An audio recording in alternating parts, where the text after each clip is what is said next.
On Monday, September 16, 2013, a gunman killed 12 people as the workday began at the Washington Navy Yard in Washington, D.C. Aaron Alexis, 34, had a troubled history. He thought that he was being controlled by radio waves. He called the police to complain about voices in his head and being under surveillance by shadowy forces. Thomas, Levine, Date, and Cloherty, 2013. While Alexis's actions cannot be excused, it is clear that he had some form of mental illness. According to research, quote, mental disorders are neither necessary nor sufficient causes of violence. The major determinants of violence continue to be socio-demographic and socio-economic factors, such as being young, male, and of lower socio-economic status. Stewart, 2003. If, however, Alexis had received the help he needed, this tragedy might have been averted.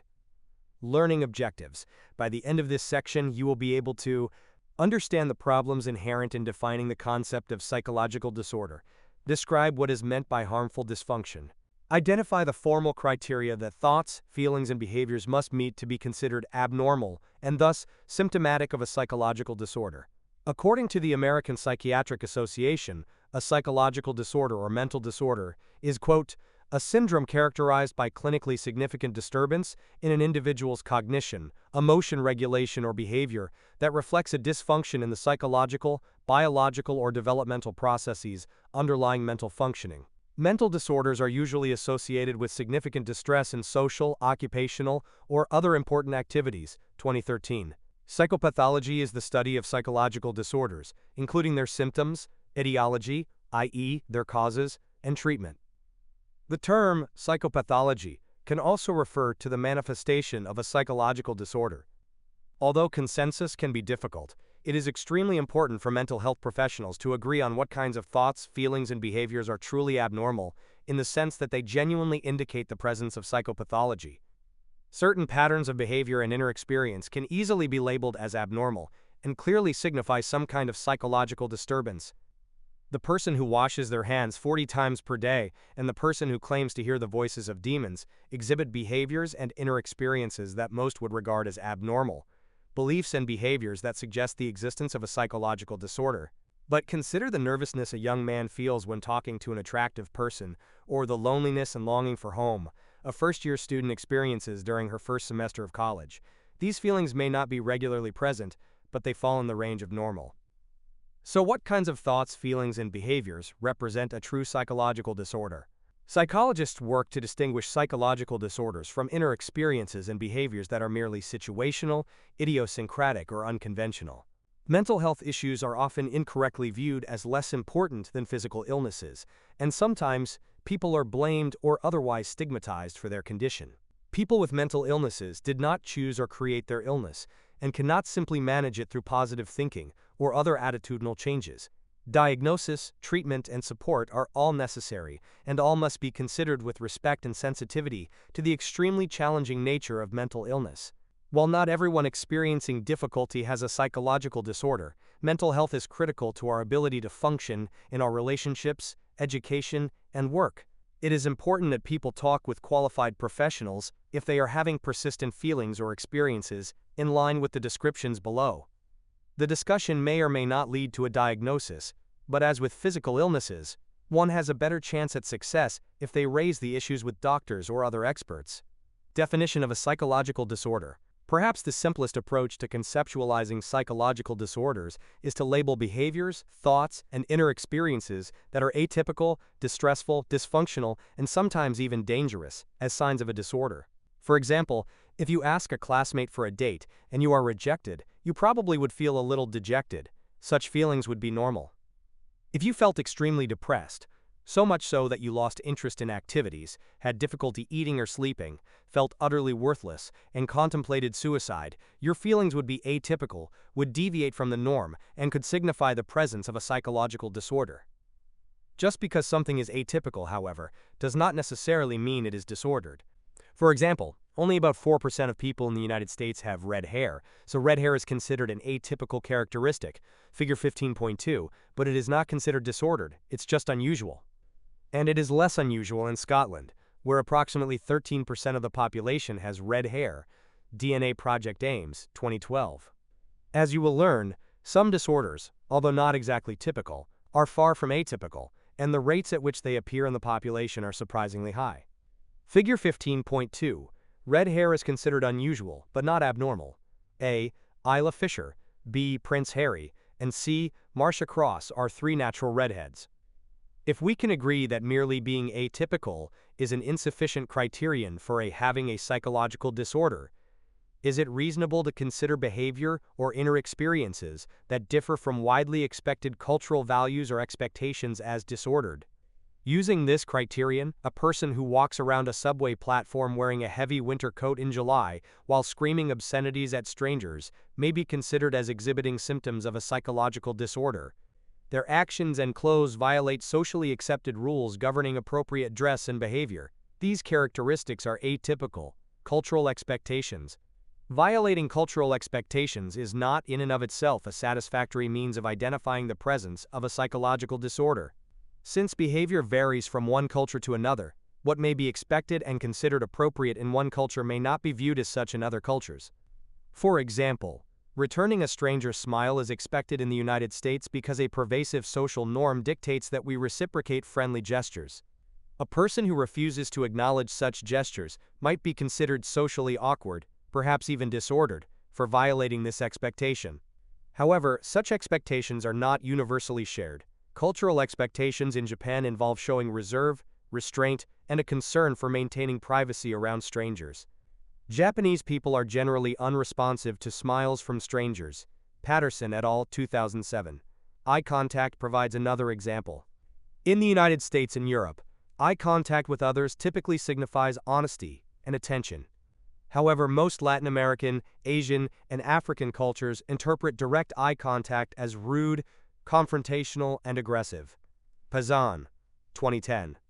Thus, someone who makes eye contact with you could be considered appropriate and respectful or brazen and offensive, depending on your culture. Figure 15.3. Figure 15.3. Eye contact is one of many social gestures that vary from culture to culture. Credit, Joy Ito. Hallucinations, seeing or hearing things that are not physically present, in Western societies is a violation of cultural expectations, and a person who reports such inner experiences is readily labeled as psychologically disordered. In other cultures, visions that, for example, pertain to future events may be regarded as normal experiences that are positively valued. Bourguignon, 1970.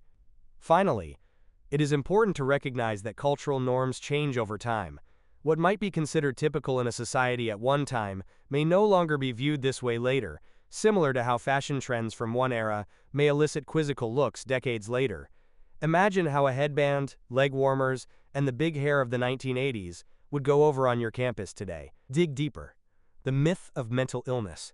In the 1950s and 1960s, the concept of mental illness was widely criticized. One of the major criticisms focused on the notion that mental illness was a, quote, myth that justifies psychiatric intervention in socially disapproved behavior. Wakefield, 1992. Thomas Sass, 1960, a noted psychiatrist, was perhaps the biggest proponent of this view. Sass argued that the notion of mental illness was invented by society and the mental health establishment to stigmatize and subjugate people whose behavior violates accepted social and legal norms. Indeed, Shaw suggested that what appear to be symptoms of mental illness are more appropriately characterized as problems in living. Shaw, 1960. In his 1961 book, The Myth of Mental Illness, Foundations of a Theory of Personal Conduct, Shaw expressed his disdain for the concept of mental illness and for the field of psychiatry in general. Oliver, 2006. The basis for Zay's attack was his contention that detectable abnormalities in bodily structures and functions, e.g., infections and organ damage or dysfunction, represent the defining features of genuine illness or disease, and because symptoms of purported mental illness are not accompanied by such detectable abnormalities, so-called psychological disorders are not disorders at all. Sass, 1961-2010, proclaimed that disease or illness can only affect the body, hence there can be no mental illness, page 267. Today, we recognize the extreme level of psychological suffering experienced by people with psychological disorders, the painful thoughts and feelings they experience, the disordered behavior they demonstrate, and the levels of distress and impairment they exhibit. This makes it very difficult to deny the reality of mental illness. However controversial Zsa's views and those of his supporters might have been, they have influenced the mental health community and society in several ways. First, laypeople, politicians and professionals now often refer to mental illness as mental health problems, implicitly acknowledging the problems in living perspective Zsa described, Buchanan Barker and Barker, 2009. Also influential was Zsa's view of sexual orientation. Zsa was perhaps the first psychiatrist to openly challenge the idea that same-sex attraction represented a form of mental illness or disease, Zsa, 1965, which helped pave the way for the social and civil rights that gay and lesbian people now have, Barker, 2010. His work also inspired legal changes that protect the rights of people in psychiatric institutions and allow such individuals a greater degree of influence and responsibility over their lives, Buchanan Barker and Barker, 2009. Harmful dysfunction. If no criterion discussed so far is adequate by itself to define the presence of a psychological disorder, how can a disorder be conceptualized? Many efforts have been made to identify the specific dimensions of psychological disorders, yet none is entirely satisfactory. No universal definition of psychological disorder exists that can apply to all situations in which a disorder is thought to be present. Zacher and Kendler, 2007. However, one of the more influential conceptualizations was proposed by Wakefield, 1992, who defined psychological disorder as a harmful dysfunction. Wakefield argued that natural internal mechanisms, that is, psychological processes honed by evolution, such as cognition, perception, and learning, have important functions, such as enabling us to experience the world the way others do and to engage in rational thought, problem-solving, and communication. For example, learning allows us to associate a fear with a potential danger in such a way that the intensity of fear is roughly equal to the degree of actual danger. Dysfunction occurs when an internal mechanism breaks down and can no longer perform its normal function, but the presence of a dysfunction by itself does not determine a disorder. The dysfunction must be harmful in that it leads to negative consequences for the individual or for others, as judged by the standards of the individual's culture. The harm may include significant internal anguish, e.g., high levels of anxiety or depression, or problems in day-to-day living, e.g., in one's social or work life. To illustrate, Janet has an extreme fear of spiders. Janet's fear might be considered a dysfunction in that it signals that the internal mechanism of learning is not working correctly, i.e., a faulty process prevents Janet from appropriately associating the magnitude of fear with the actual threat posed by spiders. Janet's fear of spiders has a significant negative influence on daily life. She avoids all situations in which she suspects spiders to be present, e.g., the basement or a friend's home, and she quit her job last month because she saw a spider in the restroom at work and is now unemployed. According to the harmful dysfunction model, Janet's condition would signify a disorder because A. There is a dysfunction in an internal mechanism, and B. The dysfunction has resulted in harmful consequences. Similar to how the symptoms of physical illness reflect dysfunctions in biological processes, the symptoms of psychological disorders presumably reflect dysfunctions in mental processes. The internal mechanism component of this model is especially appealing because it implies that disorders may occur through a breakdown of biological functions that govern various psychological processes, thus supporting contemporary neurobiological models of psychological disorders. Fabrega, 2007. The American Psychiatric Association, APA definition. Many of the features of the harmful dysfunction model are incorporated in a formal definition of psychological disorder developed by the American Psychiatric Association, APA. According to the APA, 2013, a psychological disorder is a condition that is said to consist of the following. There are significant disturbances in thoughts, feelings, and behaviors. A person must experience inner states, e.g., thoughts and/or feelings, and exhibit behaviors that are clearly disturbed, that is, unusual, but in a negative self-defeating way. Often, such disturbances are troubling to those around the individual who experiences them. For example, an individual who is uncontrollably preoccupied by thoughts of germs, spends hours each day bathing, has inner experiences, and displays behaviors that most would consider atypical and negative, disturbed, and that would likely be troubling to family members. The disturbances reflect some kind of biological, psychological, or developmental dysfunction. Disturbed patterns of inner experiences and behaviors should reflect some flaw, dysfunction, in the internal biological, psychological, and developmental mechanisms that lead to normal, healthy psychological functioning. For example, the hallucinations observed in schizophrenia could be a sign of brain abnormalities.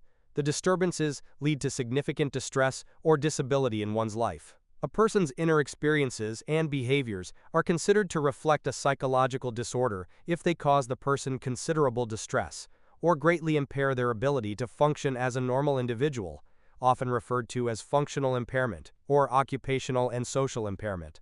As an illustration, a person's fear of social situations might be so distressing that it causes the person to avoid all social situations, e.g., preventing that person from being able to attend class or apply for a job. The disturbances do not reflect expected or culturally approved responses to certain events. Disturbances in thoughts, feelings, and behaviors must be socially unacceptable responses to certain events that often happen in life. For example, it is perfectly natural and expected that a person would experience great sadness and might wish to be left alone following the death of a close family member. Because such reactions are in some ways culturally expected, the individual would not be assumed to signify a mental disorder. Some believe that there is no essential criterion or set of criteria that can definitively distinguish all cases of disorder from non-disorder. Lilienfeld and Marino, 1999. In truth, no single approach to defining a psychological disorder is adequate by itself, nor is there universal agreement on where the boundary is between disordered and not disordered. From time to time, we all experience anxiety, unwanted thoughts, and moments of sadness. Our behavior at other times may not make much sense to ourselves or to others. These inner experiences and behaviors can vary in their intensity, but are only considered disordered when they are highly disturbing to us and/or others, suggest a dysfunction in normal mental functioning, and are associated with significant distress or disability in social or occupational activities. Learning objectives. By the end of this section, you will be able to explain why classification systems are necessary in the study of psychopathology. Describe the basic features of the Diagnostic and Statistical Manual of Mental Disorders, 5th edition DSM-5. Discuss changes in the DSM over time, including criticisms of the current edition. Identify which disorders are generally the most common.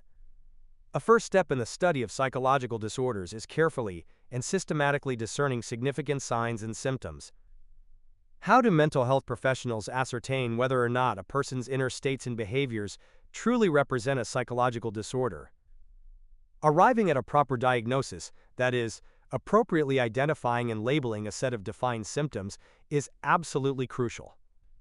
This process enables professionals to use a common language with others in the field and aids in communication about the disorder with the patient, colleagues, and the public.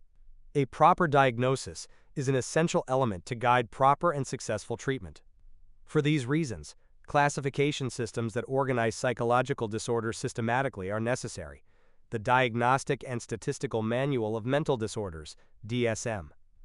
Although a number of classification systems have been developed over time, the one that is used by most mental health professionals in the United States is the Diagnostic and Statistical Manual of Mental Disorders, DSM-5, published by the American Psychiatric Association, 2013. Note that the American Psychiatric Association differs from the American Psychological Association.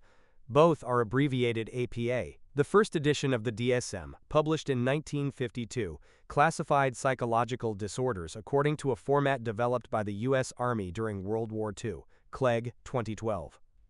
In the years since, the DSM has undergone numerous revisions and additions. The most recent edition, published in 2013, is the DSM-5, APA, 2013. The DSM-5 includes many categories of disorders, e.g., anxiety disorders, depressive disorders, and dissociative disorders.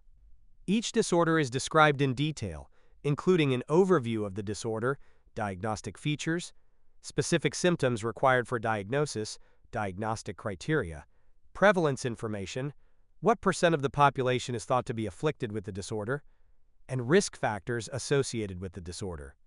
Figure 15.4 shows lifetime prevalence rates, the percentage of people in a population who develop a disorder in their lifetime, of various psychological disorders among U.S. adults. These data were based on a national sample of 9,282 U.S. residents, National Comorbidity Survey 2007. Figure 15.4. The graph shows the breakdown of psychological disorders, comparing the percentage prevalence among adult males and adult females in the United States. Because the data is from 2007, the categories shown here are from the DSM-IV, which has been supplanted by the DSM-5. Most categories remain the same. However, alcohol abuse now falls under a broader alcohol use disorder category. The DSM-5 also provides information about comorbidity, the co-occurrence of two disorders. For example, the DSM-5 mentions that 41% of people with obsessive-compulsive disorder, OCD, also meet the diagnostic criteria for major depressive disorder, figure 15.5. Problematic substance use is highly comorbid with other mental illnesses. 6 out of 10 people who have a substance use disorder also suffer from another form of mental illness, National Institute on Drug Abuse, NIDA, 2007. Figure 15.5. Obsessive-compulsive disorder and major depressive disorder frequently occur in the same person. Connect the concepts. Comorbidity. As you've learned in the text, comorbidity refers to situations in which an individual suffers from more than one disorder, and often the symptoms of each can interact in negative ways. Co-occurrence and comorbidity of psychological disorders are quite common, and some of the most pervasive comorbidities involve substance use disorders that co-occur with psychological disorders. Indeed, some estimates suggest that around a quarter of people who suffer from the most severe cases of mental illness exhibit substance use disorder as well. Conversely, around 10% of individuals seeking treatment for substance use disorder have serious mental illnesses. Observations such as these have important implications for treatment options that are available. When people with a mental illness are also habitual drug users, their symptoms can be exacerbated and resistant to treatment. Furthermore, it is not always clear whether the symptoms are due to drug use, the mental illness, or a combination of the two. Therefore, it is recommended that behavior is observed in situations in which the individual has ceased using drugs and is no longer experiencing withdrawal from the drug in order to make the most accurate diagnosis. NIDA 2018. Obviously, substance use disorders are not the only possible comorbidities. In fact, some of the most common psychological disorders tend to co-occur. For instance, more than half of individuals who have a primary diagnosis of depressive disorder are estimated to exhibit some sort of anxiety disorder. The reverse is also true for those diagnosed with a primary diagnosis of an anxiety disorder. Further, anxiety disorders and major depression have a high rate of comorbidity with several other psychological disorders, Al-Assadi, Klein, and Meyer 2015. The DSM has changed considerably in the half-century since it was originally published. The first 2 editions of the DSM, for example, listed homosexuality as a disorder. However, in 1973, the APA voted to remove it from the manual, Silverstein 2009. While the DSM-3 did not list homosexuality as a disorder, it introduced a new diagnosis, ego-dystonic homosexuality, which emphasized same-sex arousal that the patient viewed as interfering with desired heterosexual relationships and causing distress for the individual. This new diagnosis was considered by many as a compromise to appease those who viewed homosexuality as a mental illness. Other professionals questioned how appropriate it was to have a separate diagnosis that described the content of an individual's distress. In 1986, the diagnosis was removed from the DSM-3R, Herrick 2012. Additionally, beginning with the DSM-3 in 1980, mental disorders have been described in much greater detail, and the number of diagnosable conditions has grown steadily, as has the size of the manual itself. DSM-I included 106 diagnoses and was 130 total pages, whereas DSM-3 included more than 2 times as many diagnoses, 265, and was nearly 7 times its size, 886 total pages. Mays and Horowitz, 2005. Although DSM-5 is longer than DSM-IV, the volume includes only 237 disorders, a decrease from the 297 disorders that were listed in DSM-IV. The latest edition, DSM-5, includes revisions in the organization and naming of categories and in the diagnostic criteria for various disorders, Regier, Kuhl, and Kupfer 2012, while emphasizing careful consideration of the importance of gender and cultural difference in the expression of various symptoms, Fisher 2010. Some believe that establishing new diagnoses might overpathologize the human condition by turning common human problems into mental illnesses, the Associated Press, 2013. Indeed, the finding that nearly half of all Americans will meet the criteria for a DSM disorder at some point in their life, Kessler et al., 2005, likely fuels much of this skepticism. The DSM-5 is also criticized on the grounds that its diagnostic criteria have been loosened, thereby threatening to, quote, turn our current diagnostic inflation into diagnostic hyperinflation. Francis, 2012, para. 22. For example, DSM-IV specified that the symptoms of major depressive disorder must not be attributable to normal bereavement, loss of a loved one. The DSM-5, however, has removed this bereavement exclusion, essentially meaning that grief and sadness after a loved one's death can constitute major depressive disorder. The International Classification of Diseases. A second classification system, the International Classification of Diseases, ICD, is also widely recognized. Published by the World Health Organization, WHO, the ICD was developed in Europe shortly after World War II, and, like the DSM, has been revised several times. The categories of psychological disorders in both the DSM and ICD are similar, as are the criteria for specific disorders. However, some differences exist. Although the ICD is used for clinical purposes, this tool is also used to examine the general health of populations and to monitor the prevalence of diseases and other health problems internationally. WHO 2013. The ICD is in its 10th edition, ICD-10. However, efforts are now underway to develop a new edition, ICD-11, that in conjunction with the changes in DSM-5 will help harmonize the two classification systems as much as possible. APA 2013. A study that compared the use of the two classification systems found that worldwide, the ICD is more frequently used for clinical diagnosis, whereas the DSM is more valued for research. Mesick, 2002. Most research findings concerning the etiology and treatment of psychological disorders are based on criteria set forth in the DSM. Oltmans and Castonguay, 2013. The DSM also includes more explicit disorder criteria, along with an extensive and helpful explanatory text. Regier et al., 2012. The DSM is the classification system of choice among U.S. mental health professionals, and this chapter is based on the DSM paradigm. The compassionate view of psychological disorders. As these disorders are outlined, please bear two things in mind. First, remember that psychological disorders represent extremes of inner experience and behavior. If, while reading about these disorders, you feel that these descriptions begin to personally characterize you, do not worry. This moment of enlightenment probably means nothing more than you have had a range of experiences and emotions. Each of us experiences episodes of sadness, anxiety, and preoccupation with certain thoughts, times when we do not quite feel ourselves. These episodes should not be considered problematic unless the accompanying thoughts and behaviors become extreme and have a disruptive effect on one's life. Second, understand that people with psychological disorders are far more than just embodiments of their disorders. We do not use terms such as schizophrenics, depressives, or phobics because they are labels that objectify people who have these conditions, thus promoting biased and disparaging assumptions about them. It is important to remember that a psychological disorder is not what a person is. It is something that a person has, through no fault of their own.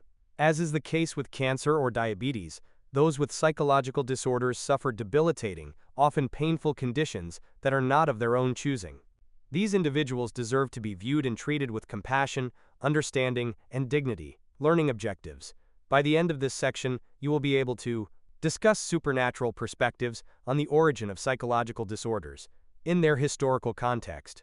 Describe modern biological and psychological perspectives on the origin of psychological disorders. Identify which disorders generally show the highest degree of heritability.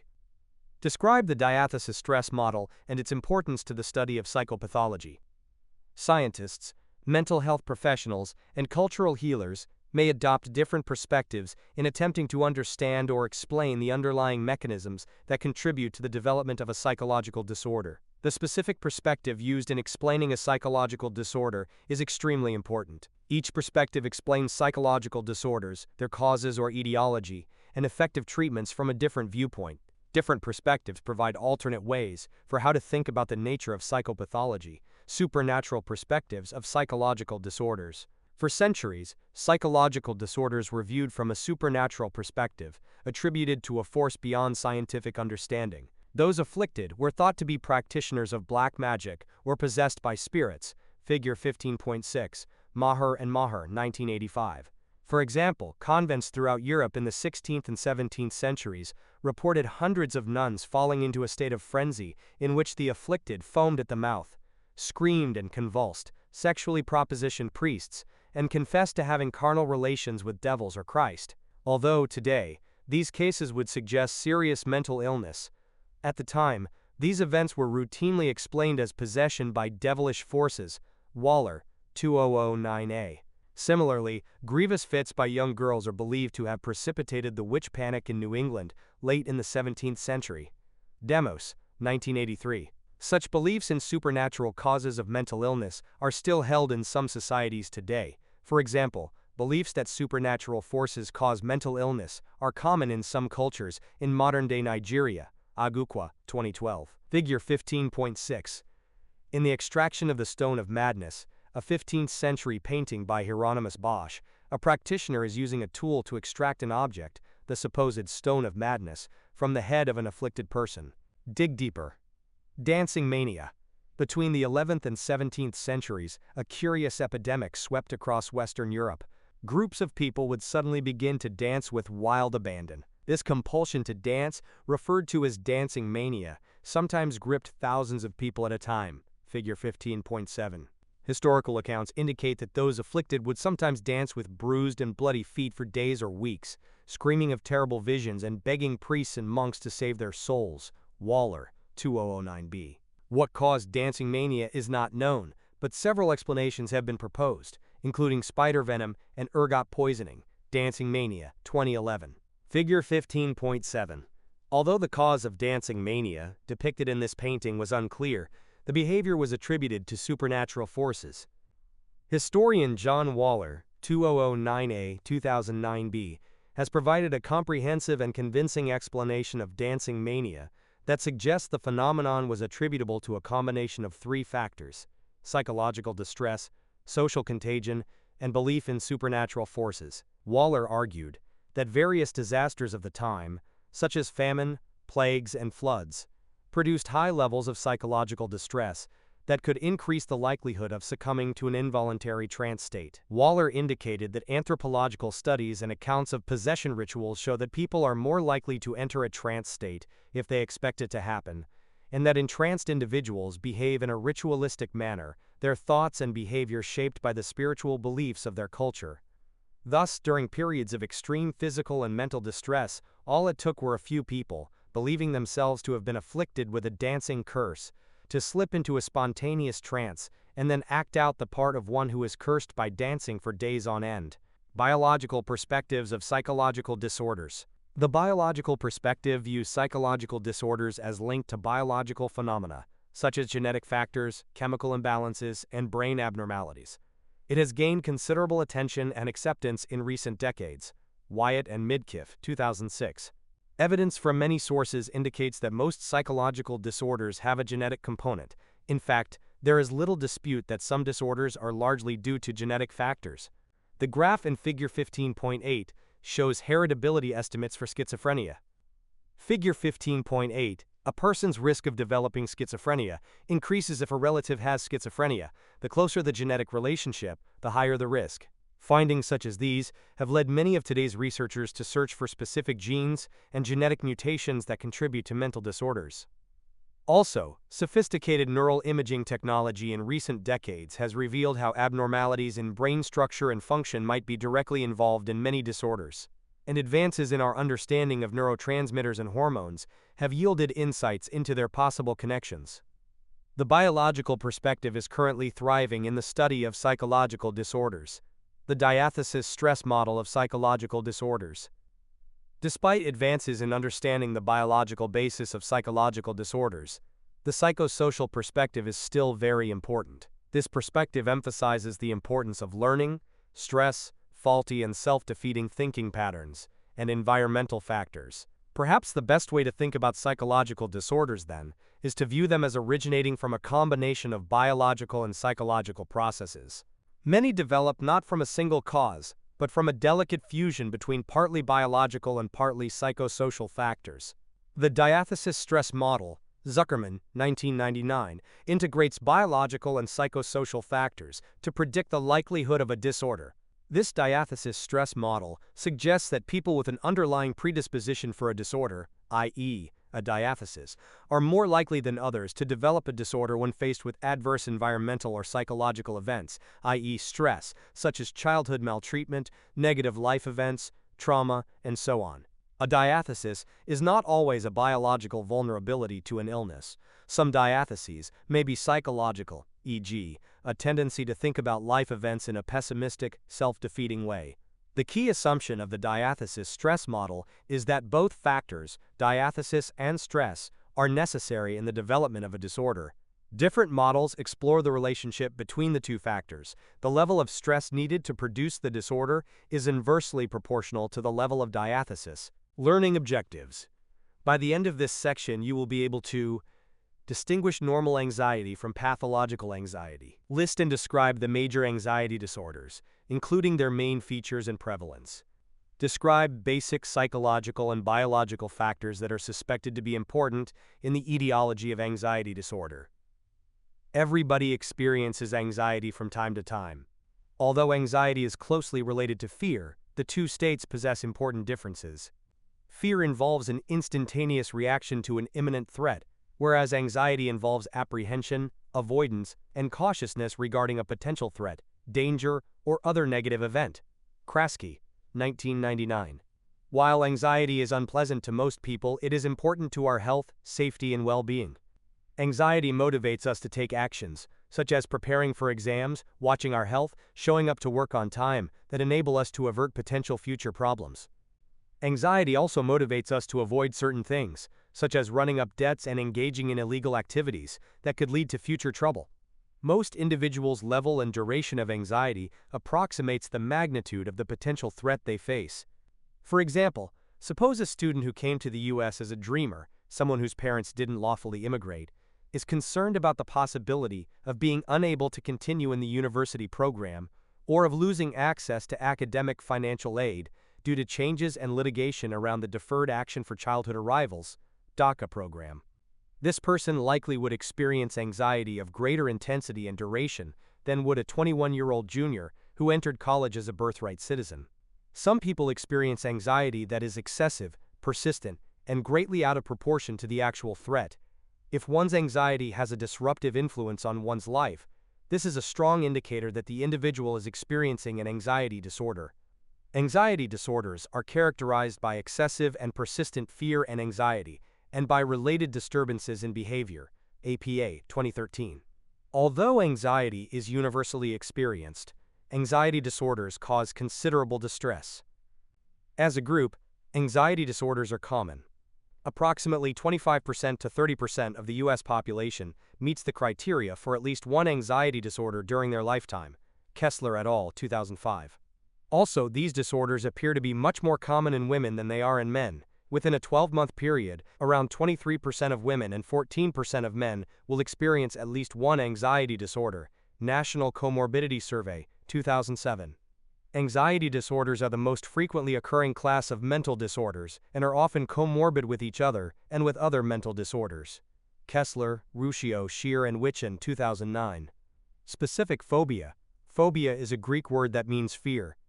A person diagnosed with a specific phobia, formerly known as simple phobia, experiences excessive, distressing, and persistent fear or anxiety about a specific object or situation, such as animals, enclosed spaces, elevators, or flying. APA 2013. Even though people realize their level of fear and anxiety in relation to the phobic stimulus is irrational, some people with a specific phobia may go to great lengths to avoid the phobic stimulus, the object or situation that triggers the fear and anxiety. Typically, the fear and anxiety a phobic stimulus elicits is disruptive to the person's life. For example, a man with a phobia of flying might refuse to accept a job that requires frequent air travel, thus negatively affecting his career. Clinicians who have worked with people who have specific phobias have encountered many kinds of phobias, some of which are shown in Table 15.1. Specific phobias are common. In the United States, around 12.5% of the population will meet the criteria for a specific phobia at some point in their lifetime. Kessler et al., 2005. One type of phobia, agoraphobia, is listed in the DSM-5 as a separate anxiety disorder. Agoraphobia, which literally means fear of the marketplace, is characterized by intense fear, anxiety, and avoidance of situations in which it might be difficult to escape or receive help if one experiences symptoms of a panic attack, a state of extreme anxiety that we will discuss shortly. These situations include public transportation, open spaces, parking lots, enclosed spaces, stores, crowds, or being outside the home alone. APA 2013. About 1.4% of Americans experience agoraphobia during their lifetime. Kessler et al. 2005. Acquisition of phobias through learning. Many theories suggest that phobias develop through learning. Rachman, 1977, proposed that phobias can be acquired through three major learning pathways. The first pathway is through classical conditioning. As you may recall, classical conditioning is a form of learning in which a previously neutral stimulus is paired with an unconditioned stimulus, UCS, that reflexively elicits an unconditioned response, UCR, eliciting the same response through its association with the unconditioned stimulus. The response is called a conditioned response, crossing. For example, a child who has been bitten by a dog may come to fear dogs because of a past association with pain. In this case, the dog bite is the UCS, and the fear it elicits is the UCR. Because a dog was associated with the bite, any dog may come to serve as a conditioned stimulus, thereby eliciting fear. The fear the child experiences around dogs then becomes a crossing.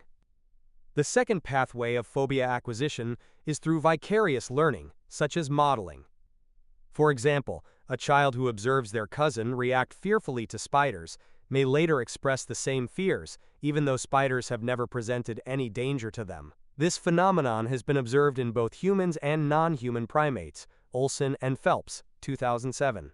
A study of laboratory-reared monkeys readily acquired a fear of snakes after observing wild-reared monkeys react fearfully to snakes, Manica and Cook, 1993.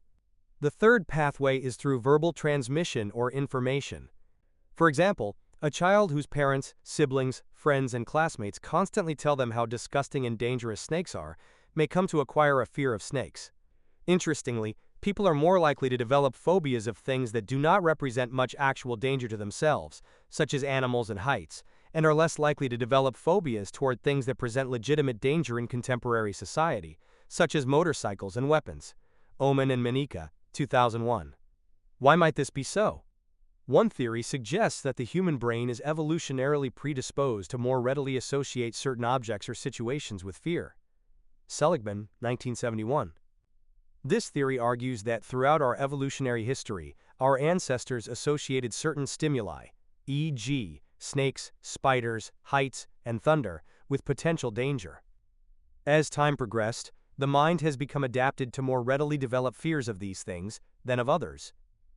Experimental evidence has consistently demonstrated that conditioned fears develop more readily to fear-relevant stimuli, images of snakes and spiders, than to fear-irrelevant stimuli, images of flowers and berries.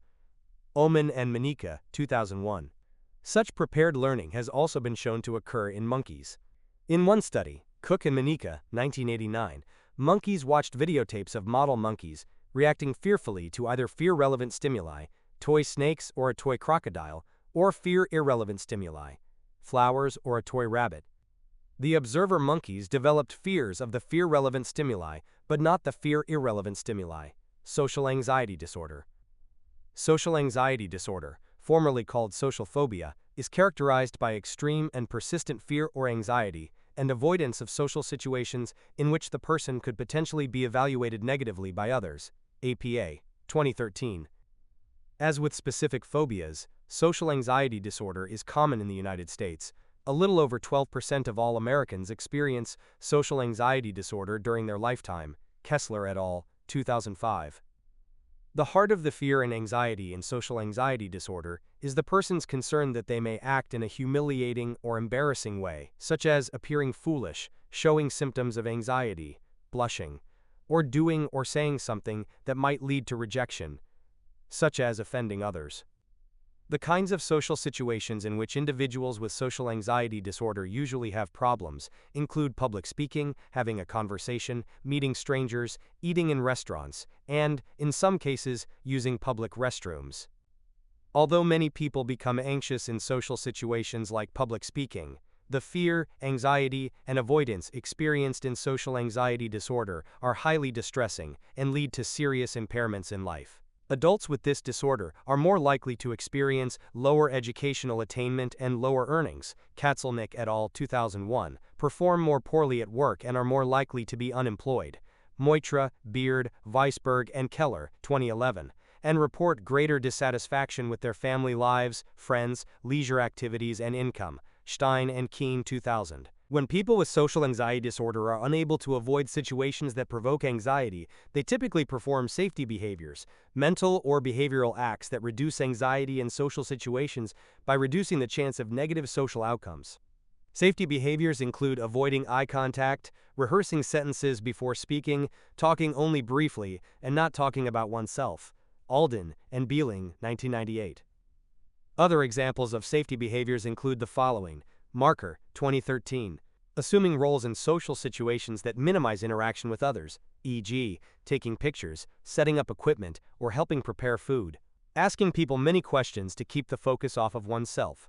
Selecting a position to avoid scrutiny or contact with others, sitting in the back of the room. Wearing bland, neutral clothes to avoid drawing attention to oneself. Avoiding substances or activities that might cause anxiety symptoms, such as caffeine, warm clothing, and physical exercise. Although these behaviors are intended to prevent the person with social anxiety disorder from doing something awkward that might draw criticism, these actions usually exacerbate the problem because they do not allow the individual to disconfirm their negative beliefs, often eliciting rejection and other negative reactions from others. Alden and Beiling, 1998. People with social anxiety disorder may resort to self-medication, such as drinking alcohol, as a means to avert the anxiety symptoms they experience in social situations. Batista and Kakowski, 2010. The use of alcohol when faced with such situations may become negatively reinforcing, encouraging individuals with social anxiety disorder to turn to the substance whenever they experience anxiety symptoms. The tendency to use alcohol as a coping mechanism for social anxiety, however, can come with a hefty price tag. A number of large-scale studies have reported a high rate of comorbidity between social anxiety disorder and alcohol use disorder. Morris, Stewart, and Ham, 2005. As with specific phobias, it is highly probable that the fears inherent to social anxiety disorder can develop through conditioning experiences. For example, a child who is subjected to early unpleasant social experiences, e.g., bullying at school, may develop negative social images of herself that become activated later in anxiety-provoking situations.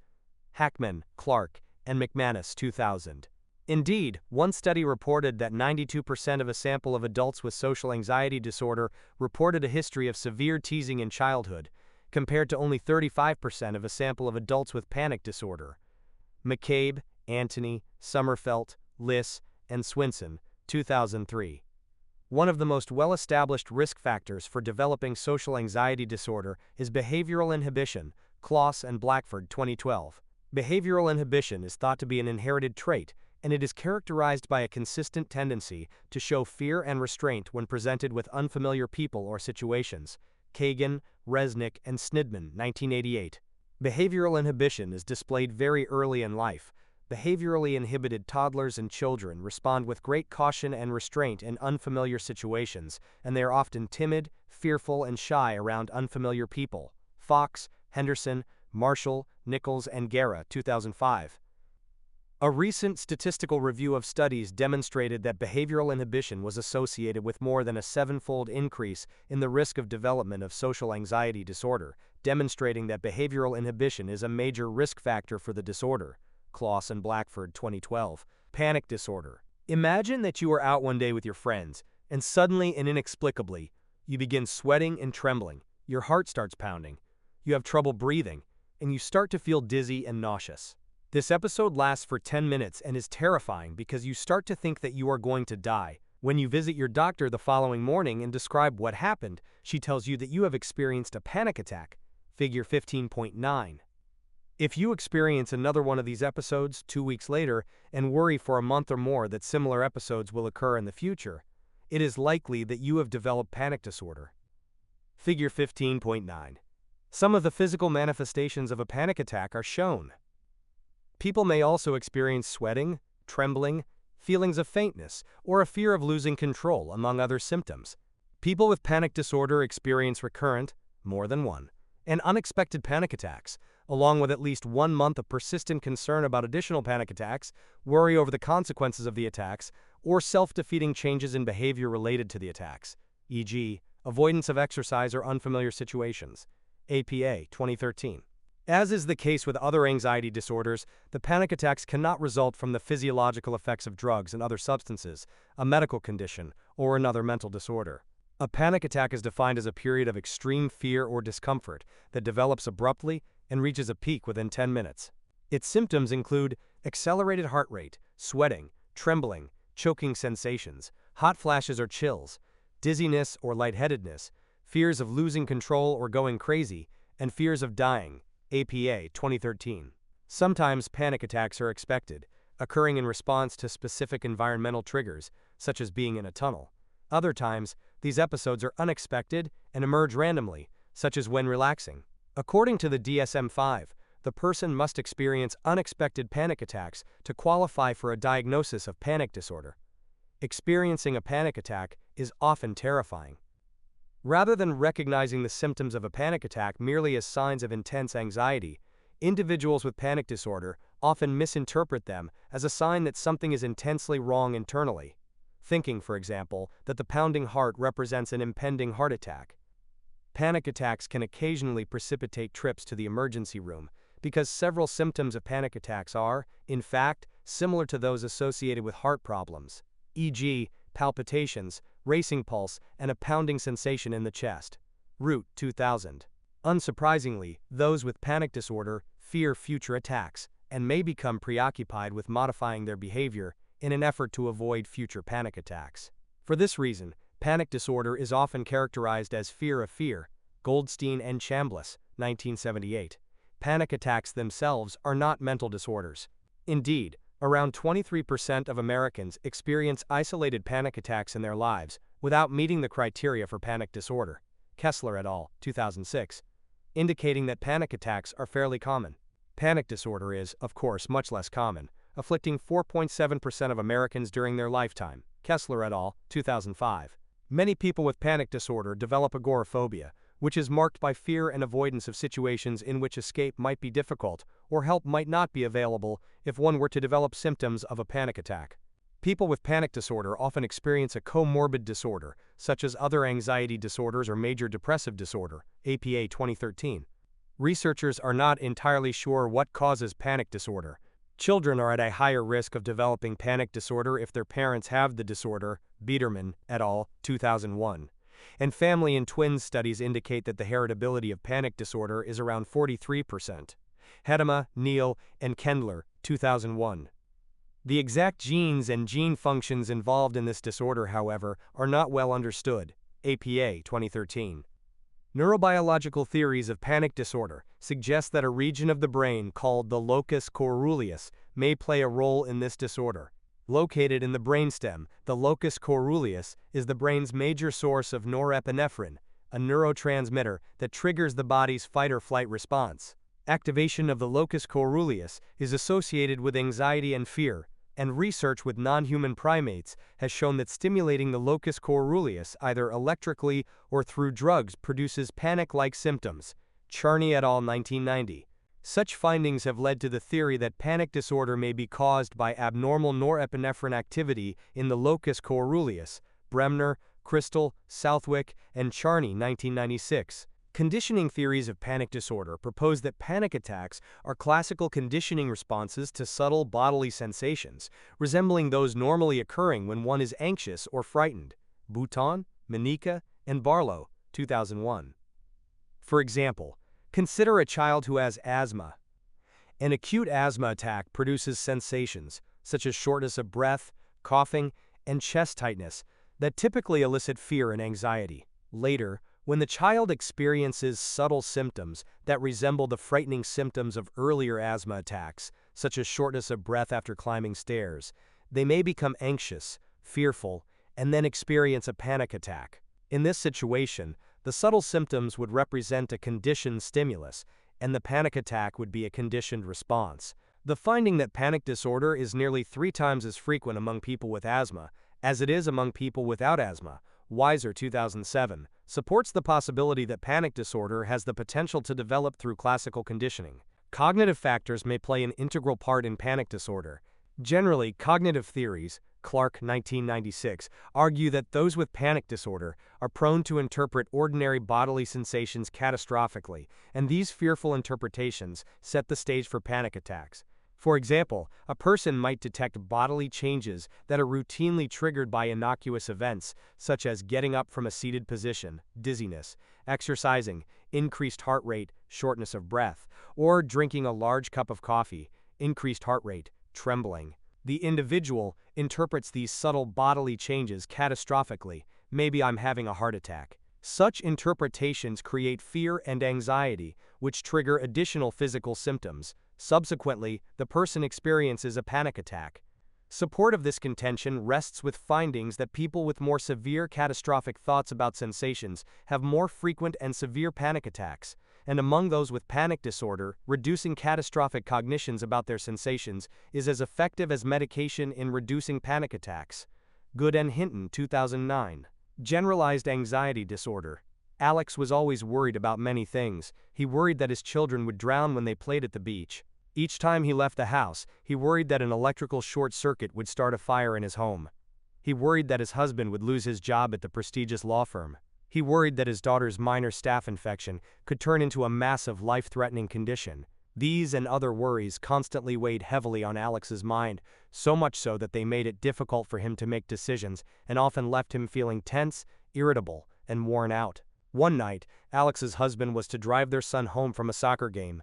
However, his husband stayed after the game and talked with some of the other parents, resulting in him arriving home 45 minutes late. Alex had tried to call his cell phone 3 or 4 times, but he could not get through because the soccer field did not have a signal. Extremely worried, Alex eventually called the police, convinced that his husband and son had not arrived home because they had been in a terrible car accident. Alex suffers from generalized anxiety disorder, a relatively continuous state of excessive, uncontrollable, and pointless worry and apprehension. People with generalized anxiety disorder often worry about routine, everyday things, even though their concerns are unjustified. Figure 15.10. For example, an individual may worry about her health and finances, the health of family members, the safety of her children, or minor matters, e.g. being late for an appointment, without having any legitimate reason for doing so. APA 2013. A diagnosis of generalized anxiety disorder requires that the diffuse worrying and apprehension characteristic of this disorder, what Sigmund Freud referred to as free-floating anxiety, is not part of another disorder, occurs more days than not for at least 6 months, and is accompanied by any 3 of the following symptoms: restlessness, difficulty concentrating, being easily fatigued, muscle tension, irritability, and sleep difficulties. Figure 15.10. Worry is a defining feature of generalized anxiety disorder. Credit, Freddie Pena. About 5.7% of the U.S. population will develop symptoms of generalized anxiety disorder during their lifetime. Kessler et al. 2005. And females are 2 times as likely as males to experience the disorder. APA 2013. Generalized anxiety disorder is highly comorbid with mood disorders and other anxiety disorders. Noyes, 2001, and it tends to be chronic. Also, generalized anxiety disorder appears to increase the risk for heart attacks and strokes, especially in people with pre-existing heart conditions. Martins et al., 2010. Although there have been few investigations aimed at determining the heritability of generalized anxiety disorder, a summary of available family and twin studies suggests that genetic factors play a modest role in the disorder. Hatema et al., 2001. Cognitive theories of generalized anxiety disorder suggest that worry represents a mental strategy to avoid more powerful negative emotions. Akins and Kraske, 2001. Perhaps stemming from earlier unpleasant or traumatic experiences. Indeed, one longitudinal study found that childhood maltreatment was strongly related to the development of this disorder during adulthood. Moffat et al. 2007. Worrying might distract people from remembering painful childhood experiences. Learning objectives. By the end of this section, you will be able to describe the main features and prevalence of obsessive-compulsive disorder, body dysmorphic disorder, and hoarding disorder. Understand some of the factors in the development of obsessive-compulsive disorder. Obsessive-compulsive and related disorders are a group of overlapping disorders that generally involve intrusive, unpleasant thoughts and repetitive behaviors. Many of us experience unwanted thoughts from time to time, e.g., craving games when studying, and many of us engage in repetitive behaviors on occasion, e.g., pacing when nervous. However, obsessive-compulsive and related disorders elevate the unwanted thoughts and repetitive behaviors to a status so intense that these cognitions and activities disrupt daily life. Included in this category are obsessive-compulsive disorder, OCD, body dysmorphic disorder, and hoarding disorder, obsessive-compulsive disorder. People with obsessive-compulsive disorder, OCD, experience thoughts, mental images, fears, sensations, and/or urges that are intrusive and unwanted, obsessions, and/or the need to engage in repetitive behaviors or mental acts, compulsions. A person with this disorder might, for example, spend hours each day washing his hands, or constantly checking and rechecking to make sure that a stove, faucet, or light has been turned off. Obsessions are more than just unwanted thoughts that seem to randomly jump into our head from time to time, such as recalling an insensitive remark a coworker made recently, and they are more significant than day-to-day worries we might have, such as justifiable concerns about being laid off from a job. Rather, obsessions are characterized as persistent, unintentional, and unwanted thoughts that are highly intrusive, unpleasant, and distressing. APA 2013. Common obsessions include concerns about germs and contamination, doubts, did I turn the water off? Order and symmetry, I need all the spoons in the tray to be arranged a certain way, and others ranging from feelings of overwhelming responsibility, perfectionism, or moral obligations. Usually the person knows that such thoughts and feelings are irrational, and thus tries to suppress or ignore them, but has an extremely difficult time doing so. These obsessive symptoms sometimes overlap, such that someone might have both contamination and perfectionist obsessions. Abramowitz and Sequeland, 2013. Compulsions are repetitive and ritualistic acts that are typically carried out primarily as a means to minimize the distress that obsessions trigger, or to reduce the likelihood of a feared event. APA, 2013. Compulsions often include such behaviors as repeated and extensive hand washing, cleaning, checking, e.g., that a door is locked, and ordering, e.g., lining up all the pencils in a particular way, and they also include such mental acts as counting, praying, or reciting something to oneself. Figure 15.11. Compulsions characteristic of OCD are not performed out of pleasure, nor are they connected in a realistic way to the source of the distress or feared event. Not every ritualistic, repetitive, or intensive activity is a compulsion. For example, repetitive hand washing after being near a person with the flu is not likely a symptom of OCD. Also, many people use the word obsession or even refer to OCD in a casual manner, which can be insensitive to people experiencing it. Approximately 2.3% of the U.S. population will experience OCD in their lifetime. Ruscio, Stein, Chu, and Kessler, 2010. And, if left untreated, OCD tends to be a chronic condition creating lifelong interpersonal and psychological problems. Norberg, Calamari, Cohen, and Riemann, 2008. Figure 15.11. A. Repetitive hand washing, and B. Checking, e.g., that a door is locked, are common compulsions among those with obsessive-compulsive disorder. Body dysmorphic disorder. An individual with body dysmorphic disorder is preoccupied with a perceived flaw in physical appearance that is either non-existent or barely noticeable to other people. APA, 2013. These perceived physical defects cause people to think they are unattractive, ugly, hideous, or deformed. These preoccupations can focus on any bodily area, but they typically involve the skin, face, or hair. The preoccupation with imagined physical flaws drives the person to engage in repetitive and ritualistic behavioral and mental acts, such as constantly looking in the mirror, trying to hide the offending body part, comparisons with others, and, in some extreme cases, cosmetic surgery. Phillips, 2005. An estimated 2.4% of the adults in the United States meet the criteria for body dysmorphic disorder, with slightly higher rates in women than in men, APA, 2013. Hoarding disorder.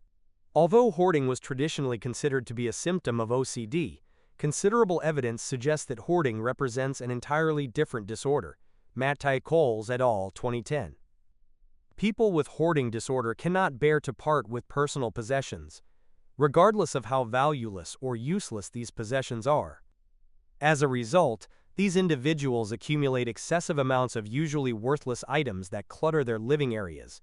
Figure 15.12. Often, the quantity of cluttered items is so excessive that the person is unable to use his kitchen or sleep in his bed. People who suffer from this disorder have great difficulty parting with items because they believe the items might be of some later use, or because they form a sentimental attachment to the items. APA, 2013. Importantly, a diagnosis of hoarding disorder is made only if the hoarding is not caused by another medical condition, and if the hoarding is not a symptom of another disorder, e.g., schizophrenia. APA, 2013. Figure 15.12. Those who suffer from hoarding disorder have great difficulty in discarding possessions, usually resulting in an accumulation of items that clutter living or work areas. Causes of OCD. The results of family and twin studies suggest that OCD has a moderate genetic component. The disorder is 5 times more frequent in the first-degree relatives of people with OCD than in people without the disorder. Nestat et al., 2000. Additionally, the concordance rate of OCD among identical twins is around 57%. However, the concordance rate for fraternal twins is 22%. Bolton, Riesdyk, O'Connor, Perrin, and Ely, 2007. Studies have implicated about 24 potential genes that may be involved in OCD. These genes regulate the function of 3 neurotransmitters: serotonin, dopamine, and glutamate.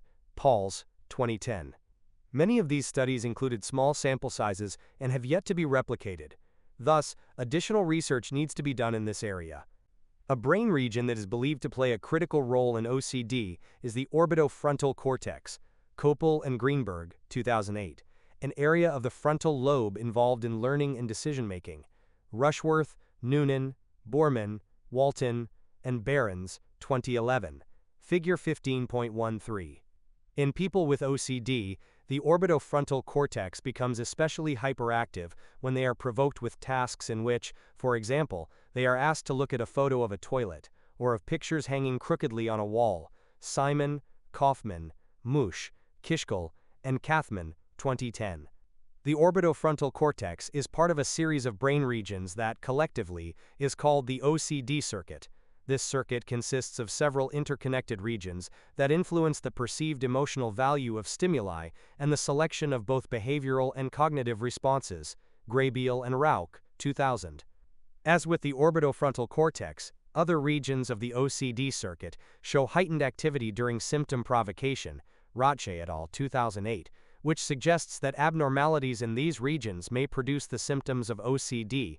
Saxena, Bota, and Brody, 2001. Consistent with this explanation, people with OCD show a substantially higher degree of connectivity of the orbitofrontal cortex and other regions of the OCD circuit than do those without OCD.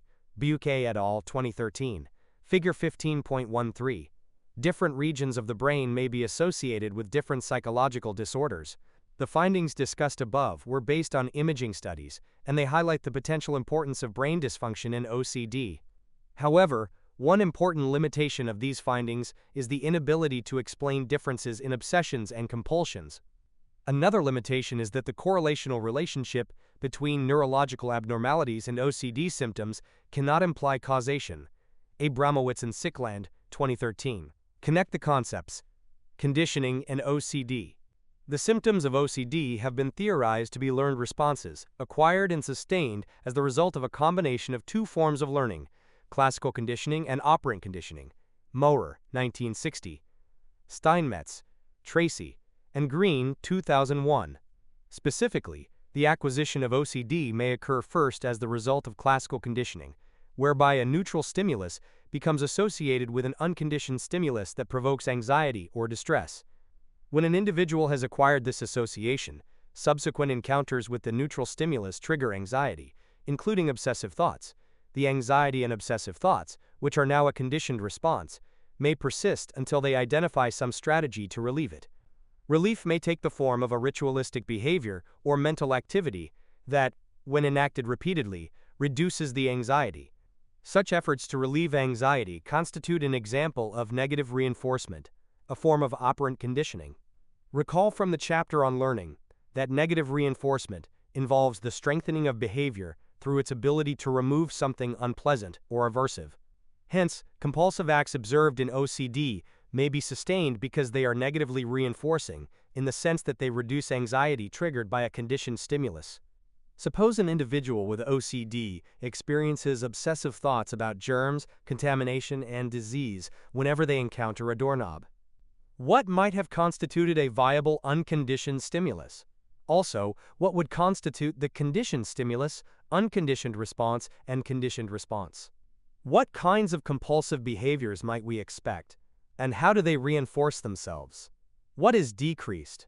Additionally, and from the standpoint of learning theory, how might the symptoms of OCD be treated successfully? Learning objectives. By the end of this section, you will be able to describe the nature and symptoms of post-traumatic stress disorder, identify the risk factors associated with this disorder, understand the role of learning and cognitive factors in its development. Extremely stressful or traumatic events, such as combat, natural disasters, and crimes, place the people who experience them at an increased risk for developing psychological disorders, such as post-traumatic stress disorder, PTSD. Throughout much of the 20th century, this disorder was called shell shock and combat neurosis because its symptoms were observed in soldiers who had engaged in wartime combat. By the late 1970s, it had become clear that women who had experienced sexual traumas, e.g., rape, domestic battery, and incest, often experienced the same set of symptoms as did soldiers. Herman, 1997.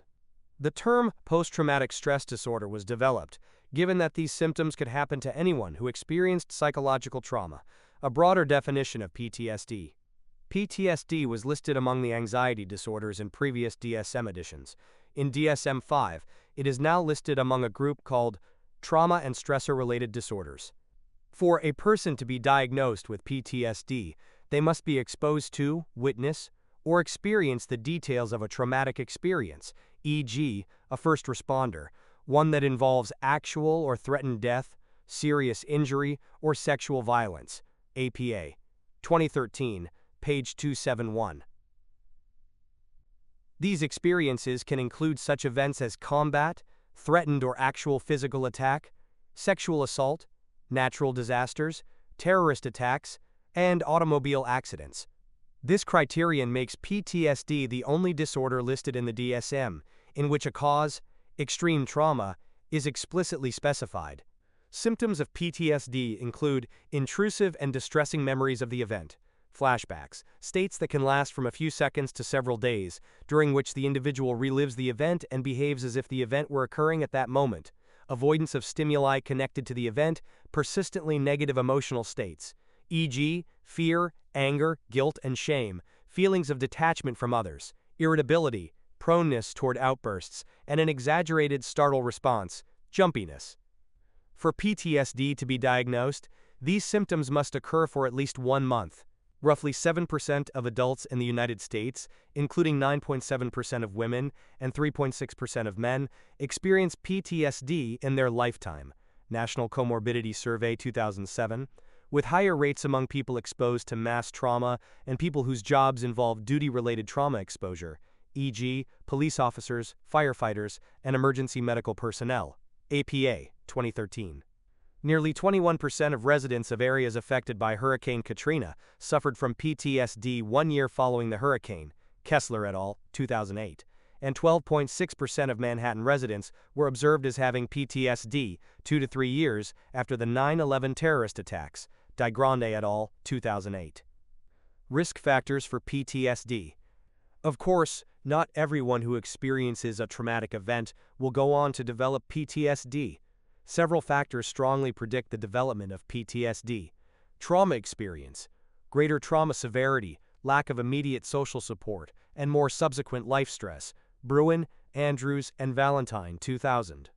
Traumatic events that involve harm by others, e.g., combat, rape, and sexual molestation, carry greater risk than do other traumas, e.g., natural disasters. Kessler, Sonega, Bromet, Hughes, and Nelson, 1995. Women are more likely to have been traumatized because of sexual trauma, childhood neglect, and childhood physical abuse. Men are more likely to have been traumatized by natural disaster, life-threatening accident, and physical violence, either witnessed or directed at them. Adolescent boys are more likely to experience accident, physical assault, and witness death/injury. Adolescent girls are more likely to experience rape/sexual assault, intimate partner violence, or unexpected death or injury of a loved one. Assaultive violence and witnessing trauma to others is more prevalent among non-white people when compared to white people. African American males are more likely to be exposed to and victims of violence than males of other races, Kilpatrick, Baddour, and Resnick, 2017. A 2012 study found that 27% of corrections officers reported experiencing symptoms of PTSD in the past 30 days. Rates were higher for males, 31%, than females, 22%. Spinaris, Denhoff, and Kellaway, 2012. A study conducted by Yeagers et al., 2019, found that 53.4% of jail correctional officers screened positively for PTSD. PTSD is more prevalent in prison populations than in the general public, with prevalence estimates of 6% in male prisoners and 21% in female prisoners, Facer-Irwin et al., 2019. Factors that increase the risk of PTSD include female gender, low socioeconomic status, low intelligence, personal history of mental disorders, history of childhood adversity, abuse or other trauma during childhood, and family history of mental disorders, Bruin et al., 2000. Personality characteristics such as neuroticism and somatization, the tendency to experience physical symptoms when one encounters stress, have been shown to elevate the risk of PTSD, Bramson, Dirkswager, and Vanderploeg, 2000. People who experience childhood adversity and/or traumatic experiences during adulthood are at significantly higher risk of developing PTSD if they possess one or two short versions of a gene that regulates the neurotransmitter serotonin, Shea et al., 2009. This suggests a possible diathesis stress interpretation of PTSD. Its development is influenced by the interaction of psychosocial and biological factors. Support for sufferers of PTSD. Research has shown that social support following a traumatic event can reduce the likelihood of PTSD. Ozer, Best, Lipsey, and Weiss, 2003. Social support is often defined as the comfort, advice, and assistance received from relatives, friends, and neighbors. Social support can help individuals cope during difficult times by allowing them to discuss feelings and experiences and providing a sense of being loved and appreciated. A 14-year study of 1,377 people who had served in the Vietnam War found that those who perceived less social support when they came home were more likely to develop PTSD than were those who perceived greater support. Figure 15.14. In addition, those who became involved in the community were less likely to develop PTSD, and they were more likely to experience a remission of PTSD than were those who were less involved. Conan, Stellman, and Summer, 2003. Figure 15.14. PTSD was first recognized in soldiers who had engaged in combat. Research has shown that strong social support decreases the risk of PTSD. This person stands at the Vietnam Traveling Memorial Wall. Credit, Kevin Stanchfield. Learning and the development of PTSD. PTSD learning model suggests that some symptoms are developed and maintained through classical conditioning. The traumatic event may act as an unconditioned stimulus that elicits an unconditioned response characterized by extreme fear and anxiety. Cognitive, emotional, physiological, and environmental cues accompanying or related to the event are conditioned stimuli. These traumatic reminders evoke conditioned responses, extreme fear and anxiety, similar to those caused by the event itself. Nader, 2001. A person who witnessed or experienced a plane crash and who developed PTSD may display excessive hypervigilance and distress when planes fly overhead. This behavior constitutes a conditioned response to the traumatic reminder, conditioned stimulus of the sight and sound of an airplane. Differences in how conditionable individuals are help to explain differences in the development and maintenance of PTSD symptoms. Pittman, 1988. Conditioning studies demonstrate facilitated acquisition of conditioned responses and delayed extinction of conditioned responses in people with PTSD, or et al., 2000. Cognitive factors are important in the development and maintenance of PTSD. One model suggests that two key processes are crucial: disturbances in memory for the event and negative appraisals of the trauma and its aftermath. Unyers and Clark, 2000. According to this theory, some people who experience traumas do not form coherent memories of the trauma. Memories of the traumatic event are poorly encoded and thus are fragmented, disorganized, and lacking in detail. Therefore, these individuals are unable to remember the event in a way that gives it meaning and context. A rape victim who cannot coherently remember the event may remember only bits and pieces, e.g., the attacker repeating a word or insult. Because the victim was unable to develop a fully integrated memory, the fragmentary memory tends to stand out. Although unable to retrieve a complete memory of the event, the victim may be haunted by intrusive fragments involuntarily triggered by stimuli associated with the event, e.g., memories of the attacker's comments when encountering a person who resembles the attacker. This interpretation fits previously discussed material concerning PTSD and conditioning. The model also proposes that negative appraisals of the event, "I deserve to be raped because I'm stupid," may lead to dysfunctional behavioral strategies, e.g., avoiding social activities where men are likely to be present, that maintain PTSD symptoms by preventing both a change in the nature of the memory and a change in the problematic appraisals. Learning objectives. By the end of this section, you will be able to distinguish normal states of sadness and euphoria from states of depression and mania. Describe the symptoms of major depressive disorder and bipolar disorder. Understand the differences between major depressive disorder and persistent depressive disorder, and identify two subtypes of depression. Define the criteria for a manic episode. Understand genetic, biological, and psychological explanations of major depressive disorder. Discuss the relationship between mood disorders and suicidal ideation, as well as factors associated with suicide. Blake cries all day, and, feeling that he is worthless and his life is hopeless, he cannot get out of bed. Crystal stays up all night, talks very rapidly, and went on a shopping spree in which she spent $3,000 on furniture, although she cannot afford it. Maria recently had a baby, and she feels overwhelmed, teary, anxious, and panicked, and believes she is a terrible mother, practically every day since the baby was born. All these individuals demonstrate symptoms of a potential mood disorder. Mood disorders, figure 15.15, are characterized by severe disturbances in mood and emotions, most often depression, but also mania and elation. Rothschild, 1999.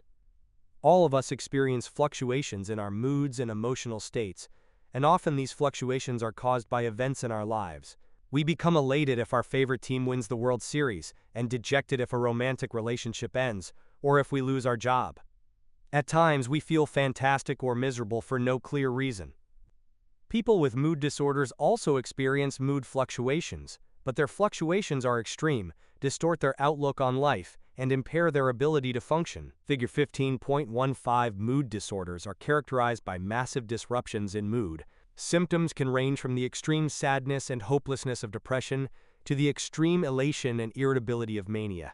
Credit, Kieran Foster. The DSM-5 lists two general categories of mood disorders. Depressive disorders are a group of disorders in which depression is the main feature. Depression is a vague term that, in everyday language, refers to an intense and persistent sadness. Depression is a heterogeneous mood state. It consists of a broad spectrum of symptoms that range in severity. Depressed people feel sad, discouraged, and hopeless. These individuals lose interest in activities once enjoyed, often experience a decrease in drives such as hunger and sex, and frequently doubt personal worth. Depressive disorders vary by degree, but this chapter highlights the most well-known: major depressive disorder, sometimes called unipolar depression. Bipolar and related disorders are a group of disorders in which mania is the defining feature. Mania is a state of extreme elation and agitation. When people experience mania, they may become extremely talkative, behave recklessly, or attempt to take on many tasks simultaneously. The most recognized of these disorders is bipolar disorder, major depressive disorder. According to the DSM-5, The defining symptoms of major depressive disorder include depressed mood most of the day, nearly every day, feeling sad, empty, hopeless, or appearing tearful to others, and loss of interest and pleasure in usual activities. APA 2013. In addition to feeling overwhelmingly sad most of each day, people with depression will no longer show interest or enjoyment in activities that previously were gratifying, such as hobbies, sports, sex, social events, time spent with family, and so on. Friends and family members may notice that the person has completely abandoned previously enjoyed hobbies. For example, an avid tennis player who develops major depressive disorder no longer plays tennis. Rothschild, 1999. To receive a diagnosis of major depressive disorder, a person must, for at least 2 weeks, have a depressed mood and/or a loss of interest or pleasure in most activities. In addition, the person will show signs and symptoms of several of the following: significant change in weight, loss or gain, insomnia or hypersomnia, psychomotor agitation, such as fidgeting, inability to sit, pacing, hand-wringing, or psychomotor retardation, such as talking and moving slowly, fatigue, feelings of worthlessness or guilt, difficulty concentrating or indecisiveness, and suicidal ideation. Major depressive disorder is considered episodic. Its symptoms are typically present at their full magnitude for a certain period of time and then gradually abate. Approximately 50% to 60% of people who experience an episode of major depressive disorder will have a second episode at some point in the future. Those who have had 2 episodes have a 70% chance of having a third episode, and those who have had 3 episodes have a 90% chance of having a 4th episode. Rothschild, 1999. Although the episodes can last for months, a majority of people diagnosed with this condition, around 70%, recover within a year. However, a substantial number do not recover. Around 12% show serious signs of impairment associated with major depressive disorder after 5 years. Boland and Keller, 2009. In the long term, many who do recover will still show minor symptoms that fluctuate in their severity. Judd, 2012. Results of major depressive disorder. Major depressive disorder is a serious and incapacitating condition that can have a devastating effect on the quality of one's life. The person suffering from this disorder lives a profoundly miserable existence that often results in unavailability for work or education, abandonment of promising careers, and lost wages. Occasionally, the condition requires hospitalization. The majority of those with major depressive disorder report having faced some kind of discrimination, and many report that having received such treatment has stopped them from initiating close relationships, applying for jobs for which they are qualified, and applying for education or training. LaSalvia et al., 2013. Major depressive disorder also takes a toll on health. Depression is a risk factor for the development of heart disease in healthy patients, as well as adverse cardiovascular outcomes in patients with pre-existing heart disease. Hooley, 2006. Risk factors for major depressive disorder. Major depressive disorder is often referred to as the common cold of psychiatric disorders. Around 6.6% of the U.S. population experiences major depressive disorder each year. 16.9% will experience the disorder during their lifetime. Kessler and Wang, 2009. It is more common among women than among men, affecting approximately 20% of women and 13% of men at some point in their life. National Comorbidity Survey, 2007. The greater risk among women is not accounted for by a tendency to report symptoms or to seek help more readily, suggesting that gender differences in the rates of major depressive disorder may reflect biological and gender-related environmental experiences. Kessler, 2003. Lifetime rates of major depressive disorder tend to be highest in North and South America, Europe, and Australia. They are considerably lower in Asian countries. Haseen, Fenton, and Weissman, 2011. The rates of major depressive disorder are higher among younger age cohorts than among older cohorts, perhaps because people in younger age cohorts are more willing to admit depression. Kessler and Wang, 2009. A number of risk factors are associated with major depressive disorder.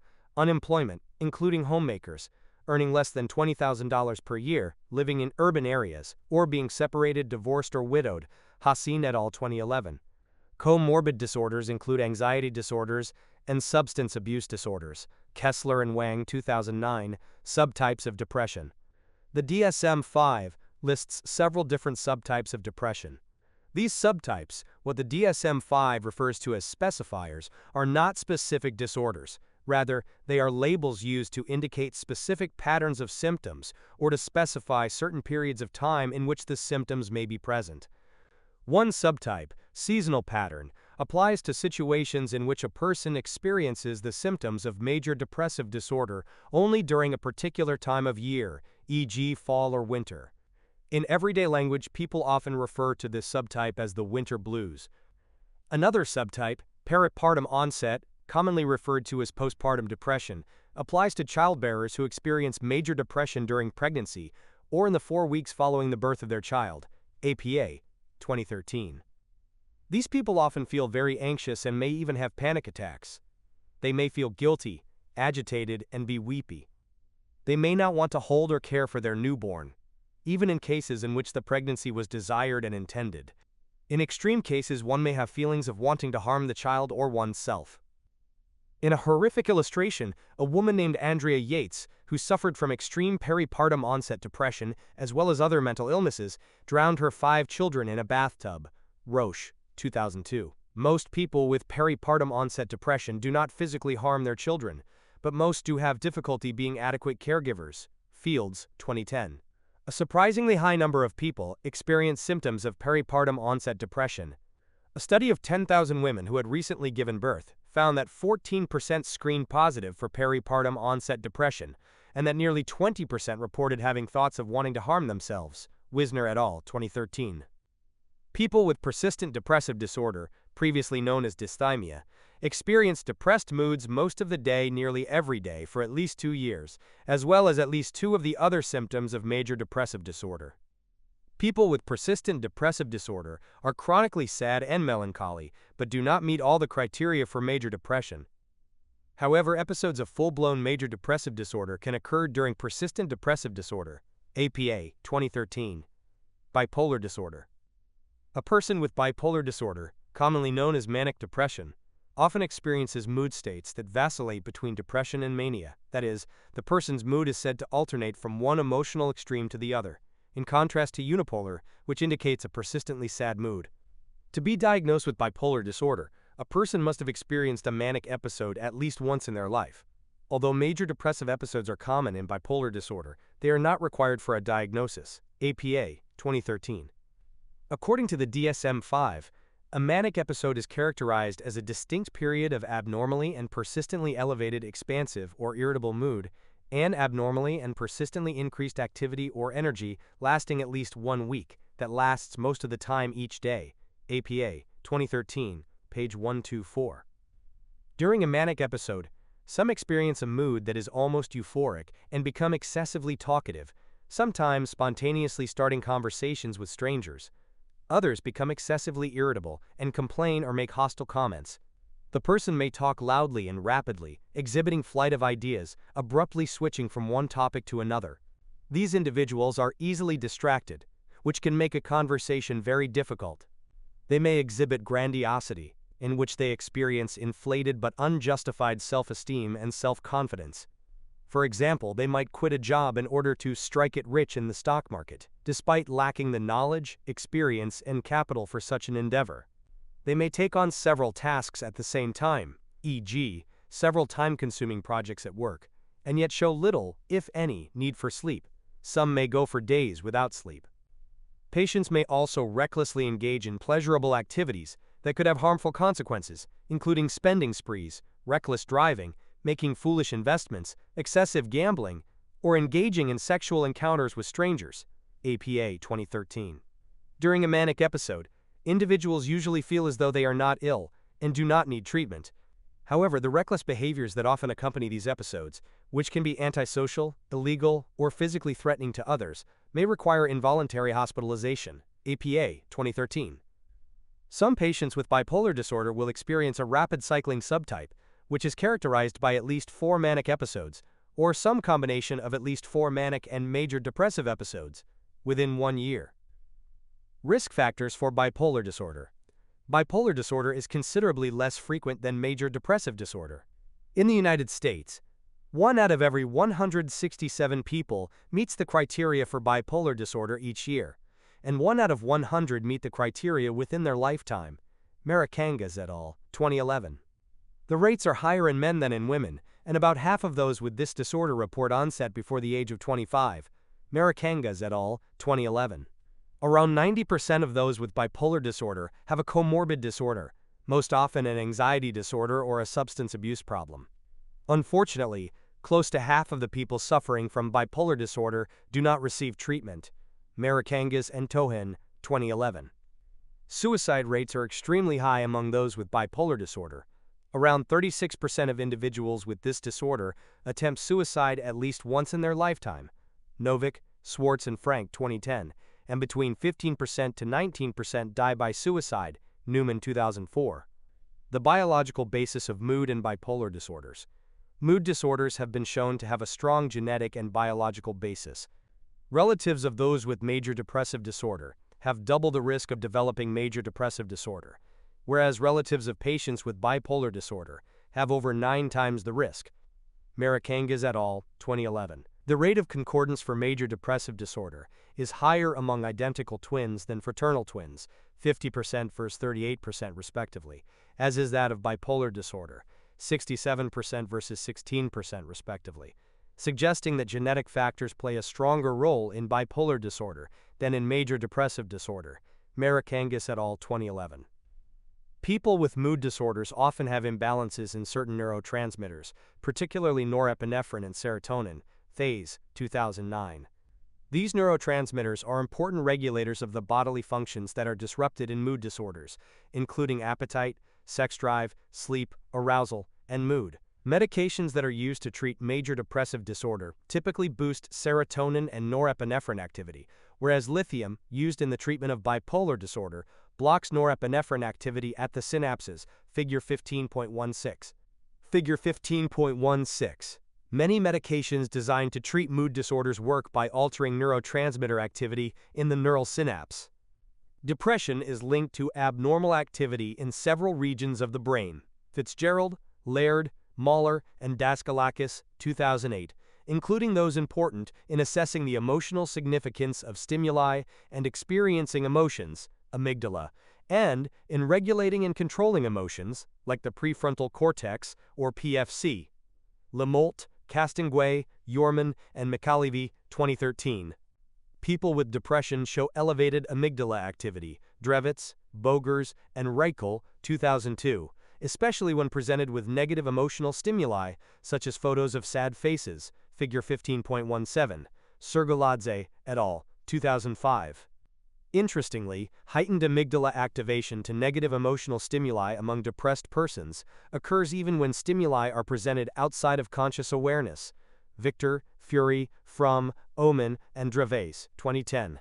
And it persists even after the negative emotional stimuli are no longer present. Siegel, Thompson, Carter, Steinhauer, and Thais, 2007. Additionally, depressed individuals exhibit less activation in the prefrontal, particularly on the left side. Davidson, Pizzagalli, and Nitschke, 2009. Because the PFC can dampen amygdala activation, thereby enabling one to suppress negative emotions. Fawn et al., 2005. Decreased activation in certain regions of the PFC may inhibit its ability to override negative emotions that might then lead to more negative mood states. Davidson et al., 2009. These findings suggest that people with depression are more prone to react to emotionally negative stimuli, yet have greater difficulty controlling these reactions. Figure 15.17. People with depression react to negative emotional stimuli, such as sad faces, with greater amygdala activation than do non-depressed individuals. Credit, Ian Monroe. Since the 1950s, researchers have noted that depressed individuals have abnormal levels of cortisol, a stress hormone released into the blood by the neuroendocrine system during times of stress. Mackin and Young, 2004. When cortisol is released, the body initiates a fight-or-flight response in reaction to a threat or danger. Many people with depression show elevated cortisol levels, Holzbohr and Ising, 2010, especially those reporting a history of early life trauma, such as the loss of a parent or abuse during childhood. Bayes, Toffoli, Martins, and Gerwena, 2012. Such findings raise the question of whether high cortisol levels are a cause or a consequence of depression. High levels of cortisol are a risk factor for future depression. Halligan, Herbert, Goodyear, and Murray, 2007. And cortisol activates activity in the amygdala, while deactivating activity in the PFC. McEwen, 2005. Both brain disturbances are connected to depression. Thus, high cortisol levels may have a causal effect on depression, as well as on its brain function abnormalities. Van Praag, 2005. Also, because stress results in increased cortisol release, Michaud, Matheson, Kelly, Anisman, 2008, it is equally reasonable to assume that stress may precipitate depression. A diathesis stress model and major depressive disorders. Indeed, it has long been believed that stressful life events can trigger depression, and research has consistently supported this conclusion. Mazur, 1998. Stressful life events include significant losses, such as death of a loved one, divorce or separation, and serious health and money problems. Life events such as these often precede the onset of depressive episodes. Brown and Harris, 1989. In particular, exit events, instances in which an important person departs, e.g., a death, divorce or separation, or a family member leaving home, often occur prior to an episode. Paykel, 2003. Exit events are especially likely to trigger depression if these happenings occur in a way that humiliates or devalues the individual. For example, people who experience the breakup of a relationship initiated by the other person develop major depressive disorder at a rate more than 2 times that of people who experience the death of a loved one. Kendler, Hedema, Butera, Gardner, and Prescott, 2003. Likewise, individuals who are exposed to traumatic stress during childhood, such as separation from a parent, family turmoil, and maltreatment, physical or sexual abuse, are at a heightened risk of developing depression at any point in their lives. Kessler, 1997. A recent review of 16 studies involving over 23,000 subjects concluded that those who experience childhood maltreatment are more than 2 times as likely to develop recurring and persistent depression. Nani, Uher and Denise, 2012. Of course, not everyone who experiences stressful life events or childhood adversities succumbs to depression. Indeed, most do not. Clearly, a diathesis stress interpretation of major depressive disorder, in which certain predispositions or vulnerability factors influence one's reaction to stress, would seem logical. If so, what might such predispositions be? A study by Caspi and others, 2003, suggests that an alteration in a specific gene that regulates serotonin, the 5-HTTLPR gene, might be one culprit. These investigators found that people who experienced several stressful life events were significantly more likely to experience episodes of major depression if they carried 1 or 2 short versions of this gene than if they carried 2 long versions. Those who carried 1 or 2 short versions of the 5-HTTLPR gene were unlikely to experience an episode, however, if they had experienced few or no stressful life events. Numerous studies have replicated these findings, including studies of people who experienced maltreatment during childhood. Goodman and Brand, 2009. In a recent investigation conducted in the United Kingdom, Brown and Harris, 2013, researchers found that childhood maltreatment before age 9 elevated the risk of chronic adult depression, a depression episode lasting for at least 12 months, among those individuals having 1 LS or 2 SS short versions of the 5-HTTLPR gene, figure 15.18. Childhood maltreatment did not increase the risk for chronic depression for those who have 2 long LL versions of this gene. Thus, genetic vulnerability may be one mechanism through which stress potentially leads to depression. Figure 15.18. A study on gene-environment interaction in people experiencing chronic depression in adulthood suggests a much higher incidence in individuals with a short version of the gene in combination with childhood maltreatment. Brown and Harris, 2013. Cognitive theories of depression. Cognitive theories of depression take the view that depression is triggered by negative thoughts, interpretations, self-evaluations, and expectations. Jorman, 2009. These diathesis stress models propose that depression is triggered by a cognitive vulnerability, negative and maladaptive thinking, and by precipitating stressful life events. Gottlieb and Jorman, 2010. Perhaps the most well-known cognitive theory of depression was developed in the 1960s by psychiatrist Aaron Beck, based on clinical observations and supported by research. Beck, 2008. Beck theorized that depression-prone people possess depressive schemas, or mental predispositions to think about most things in a negative way. Beck, 1976. Depressive schemas contain themes of loss, failure, rejection, worthlessness, and inadequacy, and may develop early in childhood in response to adverse experiences, then remain dormant until they are activated by stressful or negative life events. Depressive schemas prompt dysfunctional and pessimistic thoughts about the self, the world, and the future. Beck believed that this dysfunctional style of thinking is maintained by cognitive biases, or errors in how we process information about ourselves, which lead us to focus on negative aspects of experiences, interpret things negatively, and block positive memories. Beck, 2008. A person whose depressive schema consists of a theme of rejection might be overly attentive to social cues of rejection, more likely to notice another's frown, and they might interpret this cue as a sign of rejection and automatically remember past incidents of rejection. Longitudinal studies have supported Beck's theory in showing that a pre-existing tendency to engage in this negative, self-defeating style of thinking, when combined with life stress, over time, predicts the onset of depression. Dozois and Beck, 2008. Cognitive therapies for depression, aimed at changing a depressed person's negative thinking, were developed as an expansion of this theory. Beck, 1976. Another cognitive theory of depression, hopelessness theory, postulates that a particular style of negative thinking leads to a sense of hopelessness, which then leads to depression. Abramson, Mitalski, and Alloy, 1989. According to this theory, hopelessness is an expectation that unpleasant outcomes will occur, or the desired outcomes will not occur, and there is nothing one can do to prevent such outcomes. A key assumption of this theory is that hopelessness stems from a tendency to perceive negative life events as having stable, it's never going to change, and global, it's going to affect my whole life, causes, in contrast to unstable, it's fixable, and specific, it applies only to this particular situation, causes, especially if these negative life events occur in important life realms such as relationships, academic achievement, and the like. Suppose a student who wishes to go to law school does poorly on an admissions test.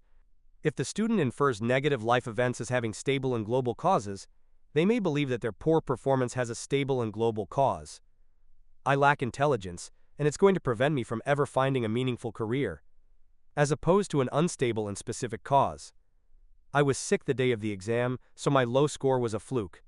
Hopelessness theory predicts that people who exhibit this cognitive style in response to undesirable life events will view such events as having negative implications for their future and self-worth, thereby increasing the likelihood of hopelessness.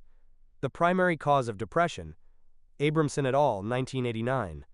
One study testing hopelessness theory measured the tendency to make negative inferences for bad life effects in participants who were experiencing uncontrollable stressors. Over the ensuing 6 months, those with scores reflecting high cognitive vulnerability were 7 times more likely to develop depression compared to those with lower scores. Klein, Gonzalo, and Ehlers, 2011. A third cognitive theory of depression focuses on how people's thoughts about their distressed moods, depressed symptoms in particular, can increase the risk and duration of depression. This theory, which focuses on rumination in the development of depression, was first described in the late 1980s to explain the higher rates of depression in women than in men. Nolan Hoeksema, 1987. Rumination is the repetitive and passive focus on the fact that one is depressed and dwelling on depressed symptoms, rather than distracting oneself from the symptoms or attempting to address them in an active problem-solving manner. Nolan Hoeksema, 1991. When people ruminate, they have thoughts such as, why am I so unmotivated? I just can't get going. I'm never going to get my work done feeling this way.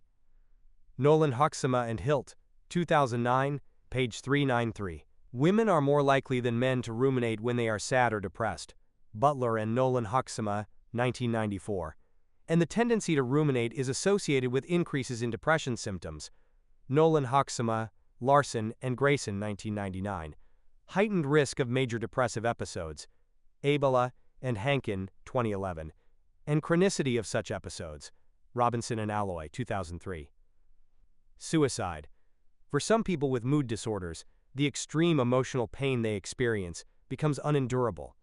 Overwhelmed by hopelessness, devastated by incapacitating feelings of worthlessness, and burdened with the inability to adequately cope with such feelings, they may consider suicide to be a reasonable way out. Suicide, defined by the CDC as death caused by self-directed injurious behavior with any intent to die as the result of the behavior, CDC 2013A, in a sense represents an outcome of several things going wrong all at the same time. Crosby, Ortega, and Melanson, 2011. Not only must the person be biologically or psychologically vulnerable, but they must also have the means to perform the suicidal act, and they must lack the necessary protective factors, e.g., social support from friends and family, religion, coping skills and problem-solving skills that provide comfort and enable one to cope during times of crisis or great psychological pain. Berman, 2009. Suicide is not listed as a disorder in the DSM-5. However, people with a mental disorder, especially a mood disorder, have the greatest risk for suicide. Around 90% of those who die by suicide have a diagnosis of at least one mental disorder, with mood disorders being the most frequent. Fleischman, Berthelot, Belfer, and Beautray, 2005. In fact, the association between major depressive disorder and suicide is so strong that one of the criteria for the disorder is thoughts of suicide, as discussed above, APA, 2013. Suicide rates can be difficult to interpret because some deaths that appear to be accidental may in fact be acts of suicide, e.g., automobile crash. Nevertheless, investigations into U.S. suicide rates have uncovered these facts. Suicide was the 10th leading cause of death for all ages in 2010, Centers for Disease Control and Prevention, CDC, 2012. There were 38,364 suicides in 2010 in the United States, an average of 105 each day, CDC, 2012. Suicide among males is 4 times higher than among females and accounts for 79% of all suicides. Firearms are the most commonly used method of suicide for males, whereas poisoning is the most commonly used method for females, CDC, 2012. From 1991 to 2003, suicide rates were consistently higher among those 65 years and older. Since 2001, however, suicide rates among those ages 25 to 64 have risen consistently, and since 2006, suicide rates have been greater for those ages 65 and older, CDC 2013b. This increase in suicide rates among middle-aged Americans has prompted concern in some quarters that baby boomers, individuals born between 1946 to 1964, who face economic worry and easy access to prescription medication, may be particularly vulnerable to suicide. Parker Pope, 2013. The highest rates of suicide within the United States are among American Indians/Alaskan Natives and non-Hispanic white people, CDC, 2013b. Suicide rates vary across the United States, with the highest rates consistently found in the mountain states of the West, Alaska, Montana, Nevada, Wyoming, Colorado, and Idaho. Berman, 2009.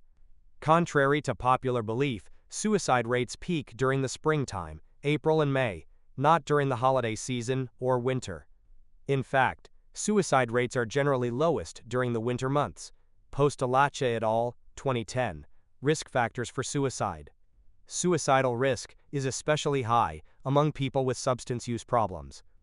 Individuals with alcohol dependence are at 10 times greater risk for suicide than the general population. Wilcox, Connor, and Kane, 2004. The risk of suicidal behavior is especially high among those who have made a prior suicide attempt. Among those who attempt suicide, 16% make another attempt within a year, and over 21% make another attempt within 4 years. Owens, Horrocks, and House, 2002. Suicidal individuals may be at high risk for terminating their life if they have a lethal means in which to act, such as a firearm in the home. Brenton Bridge, 2003. Withdrawal from social relationships, feeling as though one is a burden to others, and engaging in reckless and risk-taking behaviors may be precursors to suicidal behavior. Berman, 2009. A sense of entrapment or feeling unable to escape one's miserable feelings or external circumstances, e.g., an abusive relationship with no perceived way out, predicts suicidal behavior. O'Connor, Smith, Ferguson, Ryan, and Williams, 2013. Tragically, reports of suicides among adolescents following instances of cyberbullying have emerged in recent years. In one widely publicized case a few years ago, Phoebe Prince, a 15-year-old Massachusetts high school student, died by suicide following incessant harassment and taunting from her classmates via texting and Facebook. McCabe, 2010. Suicides can have a contagious effect on people. For example, another suicide, especially that of a family member, heightens one's risk of suicide. Agurbo, Nordentoft, and Mortensen, 2002. Additionally, widely publicized suicides tend to trigger additional suicides in some individuals. One study examining suicide statistics in the United States from 1947 to 1967 found that the rates of suicide increased significantly for the first month after a report about suicide was printed on the front page of the New York Times, Phillips, 1974. Austrian researchers found a significant increase in the number of suicides by firearms in the 3 weeks following extensive reports in Austria's largest newspaper of a celebrity suicide by gun, Etzersdorfer, Voracek and Sonic, 2004. A review of 42 studies concluded that media coverage of celebrity suicides is more than 14 times more likely to trigger copycat suicides than is coverage of non-celebrity suicides. Stack, 2000. This review also demonstrated that the medium of coverage is important. Televised stories are considerably less likely to prompt a surge in suicides than are newspaper stories. Research suggests that a trend appears to be emerging whereby people use online social media to leave suicide notes, although it is not clear to what extent suicide notes on such media might induce subsequent suicides. Reuter, Hatch, Ampinozzi, Thali, and Fisher, 2011. Nevertheless, it is reasonable to conjecture that suicide notes left by individuals on social media may influence the decisions of other vulnerable people who encounter them. Luxton, June, and Farrell, 2012. One possible contributing factor in suicide is brain chemistry. Contemporary neurological research shows that disturbances in the functioning of serotonin are linked to suicidal behavior. Pompili et al., 2010. Low levels of serotonin predict future suicide attempts and death by suicide, and low levels have been observed post-mortem among suicide victims. Mann, 2003. Serotonin dysfunction, as noted earlier, is also known to play an important role in depression. Low levels of serotonin have also been linked to aggression and impulsivity. Stanley et al., 2000. The combination of these three characteristics constitutes a potential formula for suicide, especially violent suicide. A classic study conducted during the 1970s found that patients with major depressive disorder who had very low levels of serotonin attempted suicide more frequently and more violently than did patients with higher levels. Asberg, Thorin, Traskman, Bertelson, and Ringberger, 1976. Mann, 2003. Suicidal thoughts, plans, and even offhand remarks, "I might kill myself this afternoon," should always be taken extremely seriously. People who contemplate terminating their life need immediate help. Below is a link to an excellent website that contains resources, including hotlines, for people who are struggling with suicidal ideation, have loved ones who may be suicidal, or who have lost loved ones to suicide. http://www.afsp.org. You can also contact the 24-hour National Suicide Prevention Hotline by calling 1-800-273-8255 or texting HELLO to 741-741 to access their crisis text line. Learning objectives. By the end of this section, you will be able to recognize the essential nature of schizophrenia, avoiding the misconception that it involves a split personality. Categorize and describe the major symptoms of schizophrenia. Understand the interplay between genetic, biological, and environmental factors that are associated with the development of schizophrenia. Discuss the importance of research examining prodromal symptoms of schizophrenia. Schizophrenia is a psychological disorder that is characterized by major disturbances in thought, perception, emotion, and behavior. About 1% of the population experiences schizophrenia in their lifetime, and usually the disorder is first diagnosed during early adulthood, early to mid-20s.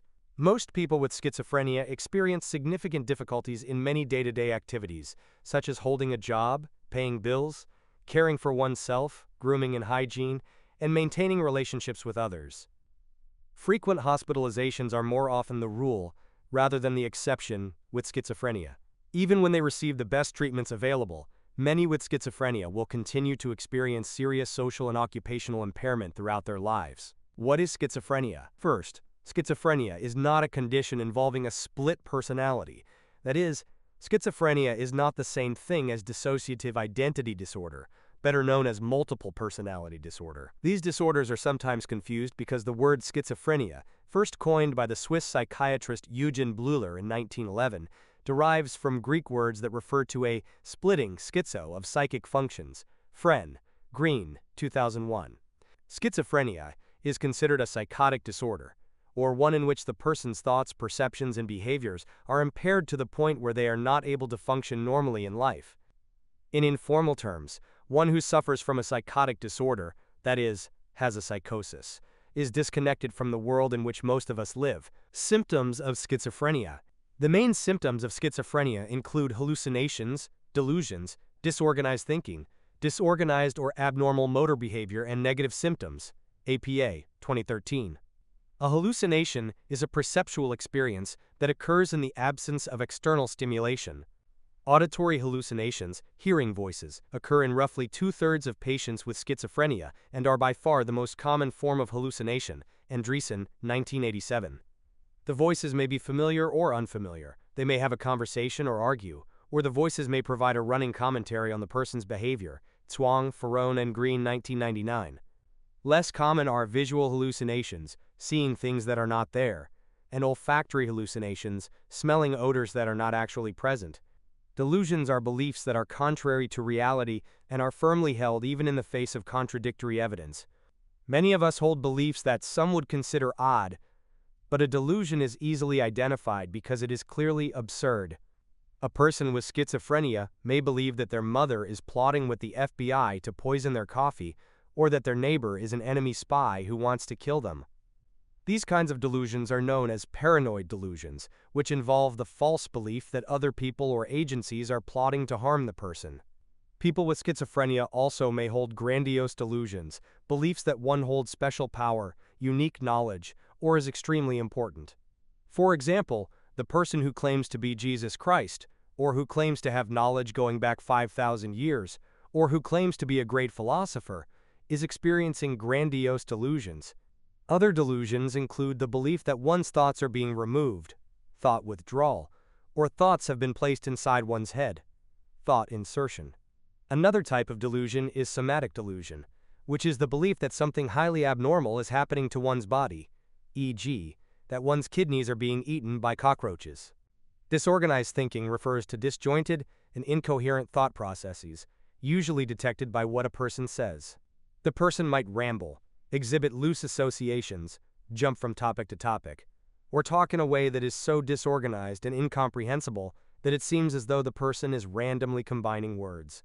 Disorganized thinking is also exhibited by blatantly illogical remarks, e.g., Fenway Park is in Boston, I live in Boston, therefore I live at Fenway Park, and by tangentiality, responding to other statements or questions by remarks that are either barely related or unrelated to what was said or asked.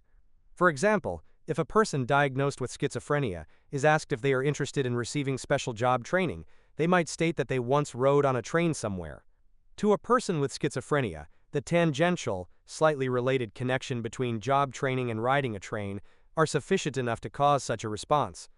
Disorganized or abnormal motor behavior refers to unusual behaviors and movements, becoming unusually active, exhibiting silly childlike behaviors, giggling and self-absorbed smiling, engaging in repeated and purposeless movements, or displaying odd facial expressions and gestures.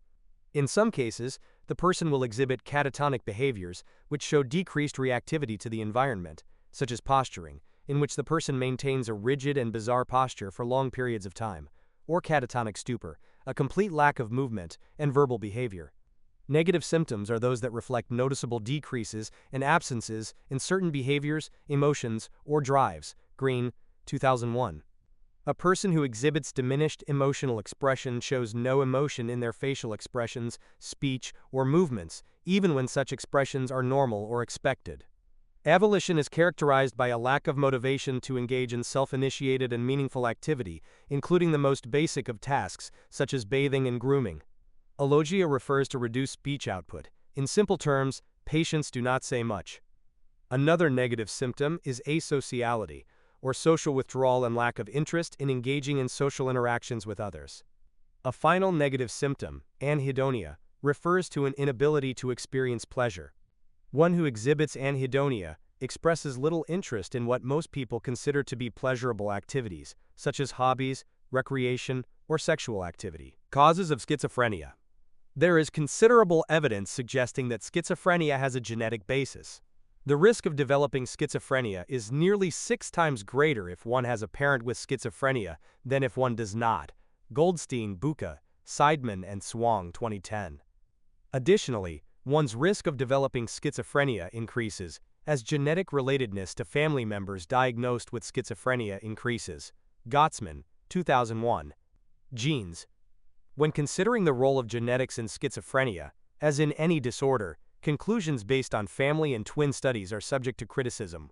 This is because family members who are closely related, such as siblings, are more likely to share similar environments than are family members who are less closely related, such as cousins.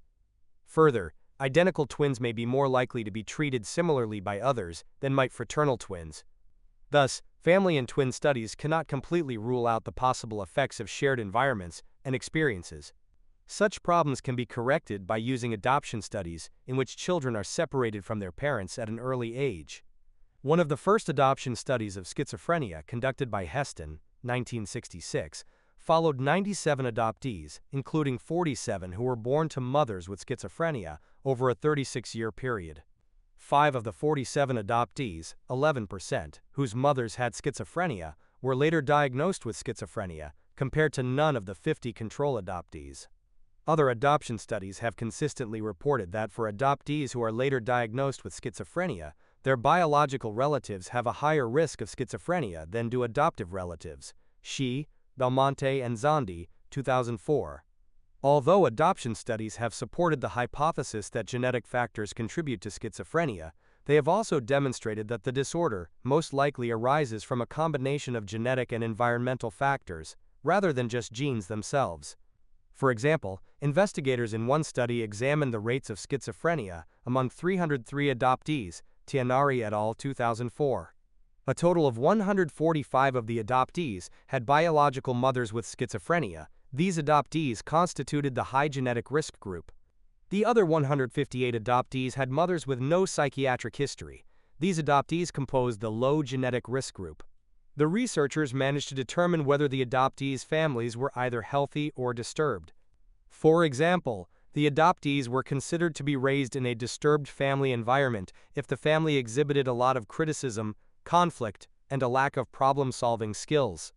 The findings revealed that adoptees whose biological mothers had schizophrenia, high genetic risk, and who had been raised in a disturbed family environment were much more likely to develop schizophrenia or another psychotic disorder, 36.8%, than were adoptees whose biological mothers had schizophrenia but who had been raised in a healthy environment, 5.8%, or than adoptees with a low genetic risk who were raised in either a disturbed 5.3% or healthy 4.8% environment. Because the adoptees who were at high genetic risk were likely to develop schizophrenia only if they were raised in a disturbed home environment, this study supports a diathesis stress interpretation of schizophrenia. Both genetic vulnerability and environmental stress are necessary for schizophrenia to develop. Genes alone do not show the complete picture. Neurotransmitters. If we accept that schizophrenia is at least partly genetic in origin, as it seems to be, it makes sense that the next step should be to identify biological abnormalities commonly found in people with the disorder. Perhaps not surprisingly, a number of neurobiological factors have indeed been found to be related to schizophrenia. One such factor that has received considerable attention for many years is the neurotransmitter dopamine. Interest in the role of dopamine in schizophrenia was stimulated by two sets of findings: drugs that increase dopamine levels can produce schizophrenia-like symptoms, and medications that block dopamine activity reduce the symptoms. Howes and Kapoor, 2009. The dopamine hypothesis of schizophrenia proposed that an overabundance of dopamine, or too many dopamine receptors, are responsible for the onset and maintenance of schizophrenia. Snyder, 1976. More recent work in this area suggests that abnormalities in dopamine vary by brain region and thus contribute to symptoms in unique ways. In general, this research has suggested that an overabundance of dopamine in the limbic system may be responsible for some symptoms, such as hallucinations and delusions, whereas low levels of dopamine in the prefrontal cortex might be responsible primarily for the negative symptoms. Avolition, alogia, asociality and anhedonia. Davis, Kahn, Coe and Davidson, 1991. In recent years, serotonin has received attention, and newer antipsychotic medications used to treat the disorder work by blocking serotonin receptors. Baumeister and Hawkins, 2004. Brain anatomy. Brain imaging studies reveal that people with schizophrenia have enlarged ventricles. the cavities within the brain that contain cerebral spinal fluid, Green 2001. This finding is important because larger than normal ventricles suggests that various brain regions are reduced in size, thus implying that schizophrenia is associated with a loss of brain tissue. In addition, many people with schizophrenia display a reduction in gray matter, cell bodies of neurons, in the frontal lobes, Laurie and Abok-Mel, 1998, and many show less frontal lobe activity when performing cognitive tasks, Buchsbaum et al., 1990. The frontal lobes are important in a variety of complex cognitive functions, such as planning and executing behavior, attention, speech, movement, and problem solving. Hence, abnormalities in this region provide merit in explaining why people with schizophrenia experience deficits in these areas. Events during pregnancy. Why do people with schizophrenia have these brain abnormalities? A number of environmental factors that could impact normal brain development might be at fault. High rates of obstetric complications in the births of children who later develop schizophrenia have been reported. Cannon, Jones, and Murray, 2002. In addition, people are at an increased risk for developing schizophrenia if their mother was exposed to influenza during the first trimester of pregnancy. Brown et al., 2004. Research has also suggested that a person's emotional stress during pregnancy may increase the risk of schizophrenia in offspring. One study reported that the risk of schizophrenia is elevated substantially in offspring whose mothers experienced the death of a relative during the first trimester of pregnancy. Kashan et al., 2008. Marijuana. Another variable that is linked to schizophrenia is marijuana use. Although a number of reports have shown that individuals with schizophrenia are more likely to use marijuana than are individuals without schizophrenia, Thornycroft 1990, such investigations cannot determine if marijuana use leads to schizophrenia, or vice versa. However, a number of longitudinal studies have suggested that marijuana use is, in fact, a risk factor for schizophrenia. A classic investigation of over 45,000 Swedish military personnel who were followed up after 15 years found that those individuals who had reported using marijuana at least once by the time they were conscripted, opted into the military, were more than 2 times as likely to develop schizophrenia during the ensuing 15 years than were those who reported never using marijuana. Those who had indicated using marijuana 50 or more times were 6 times as likely to develop schizophrenia. Andreasen, Albeck, Engstrom, and more recently, a review of 35 longitudinal studies found a substantially increased risk of schizophrenia and other psychotic disorders in people who had used marijuana, with the greatest risk in the most frequent users.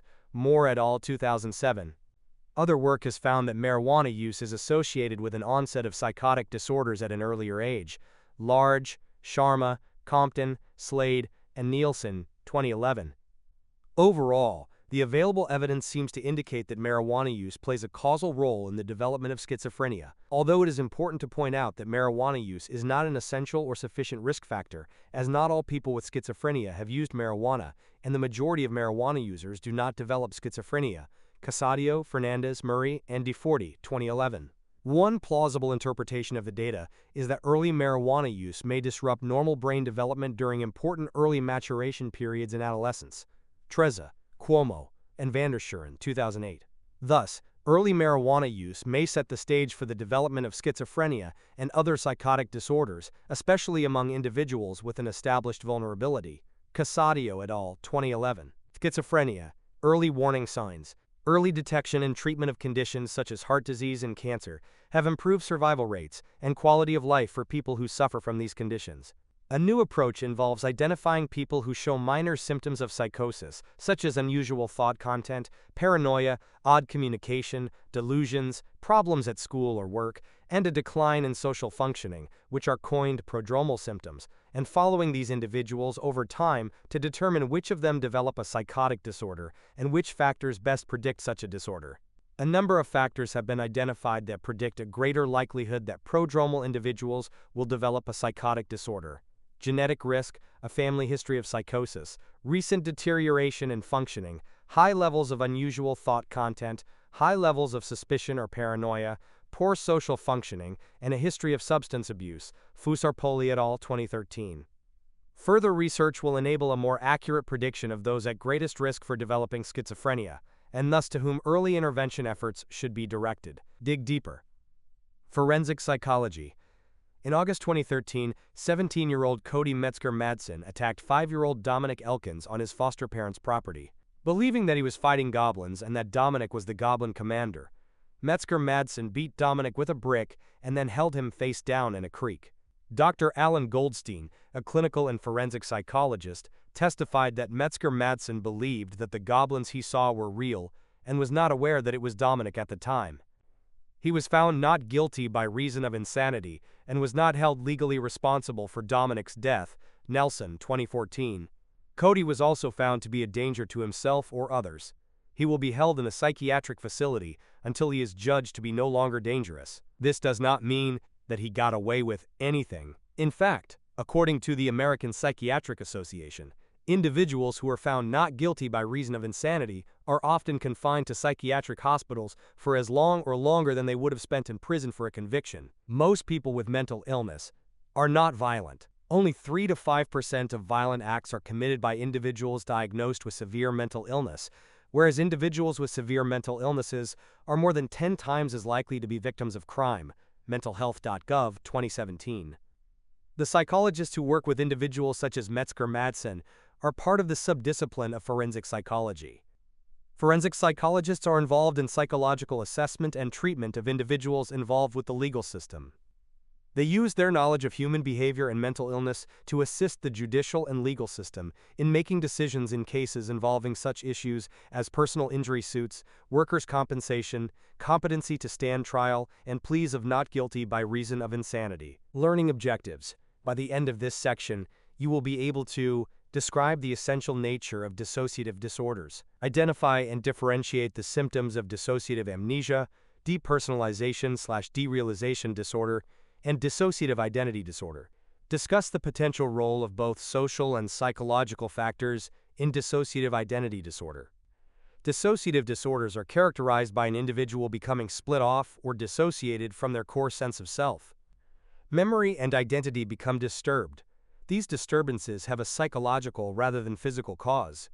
Dissociative disorders listed in the DSM-5 include dissociative amnesia, depersonalization/derealization disorder, and dissociative identity disorder. Dissociative amnesia. Amnesia refers to the partial or total forgetting of some experience or event. An individual with dissociative amnesia is unable to recall important personal information, usually following an extremely stressful or traumatic experience such as combat, natural disasters, or being the victim of violence. The memory impairments are not caused by ordinary forgetting. Some individuals with dissociative amnesia will also experience dissociative fugue, from the word to flee in French, whereby they suddenly wander away from their home, experience confusion about their identity, and sometimes even adopt a new identity. Cardania and Gleaves, 2006. Most fugue episodes last only a few hours or days, but some can last longer. One study of residents in communities in upstate New York reported that about 1.8% experienced dissociative amnesia in the previous year. Johnson, Cohen, Kaysen, and Brooke, 2006. Some have questioned the validity of dissociative amnesia. Pope, Hudson, Bodkin, and Oliva, 1998. It has even been characterized as a piece of psychiatric folklore devoid of convincing empirical support. McNally, 2003, page 275. Notably, scientific publications regarding dissociative amnesia rose during the 1980s and reached a peak in the mid-1990s, followed by an equally sharp decline by 2003. In fact, only 13 cases of individuals with dissociative amnesia worldwide could be found in the literature that same year. Pope, Berry, Bodkin, and Hudson, 2006. Further, no description of individuals showing dissociative amnesia following a trauma exists in any fictional or non-fictional work prior to 1800. Pope, Poliakoff, Parker, Boynes, and Hudson, 2006. However, a study of 82 individuals who enrolled for treatment at a psychiatric outpatient hospital found that nearly 10% met the criteria for dissociative amnesia, perhaps suggesting that the condition is underdiagnosed, especially in psychiatric populations. Foote, Smolin, Kaplan, Legat, and Lipschitz, 2006. Depersonalization/derealization disorder. Depersonalization/derealization disorder is characterized by recurring episodes of depersonalization, derealization, or both. Depersonalization is defined as feelings of unreality or detachment from, or unfamiliarity with, one's whole self or from aspects of the self. APA 2013, page 302. Individuals who experience depersonalization might believe their thoughts and feelings are not their own. They may feel robotic, as though they lack control over their movements and speech. They may experience a distorted sense of time and, in extreme cases, they may sense an out-of-body experience in which they see themselves from the vantage point of another person. Derealization is conceptualized as a sense of unreality or detachment from or unfamiliarity with the world, be it individuals, inanimate objects, or all surroundings.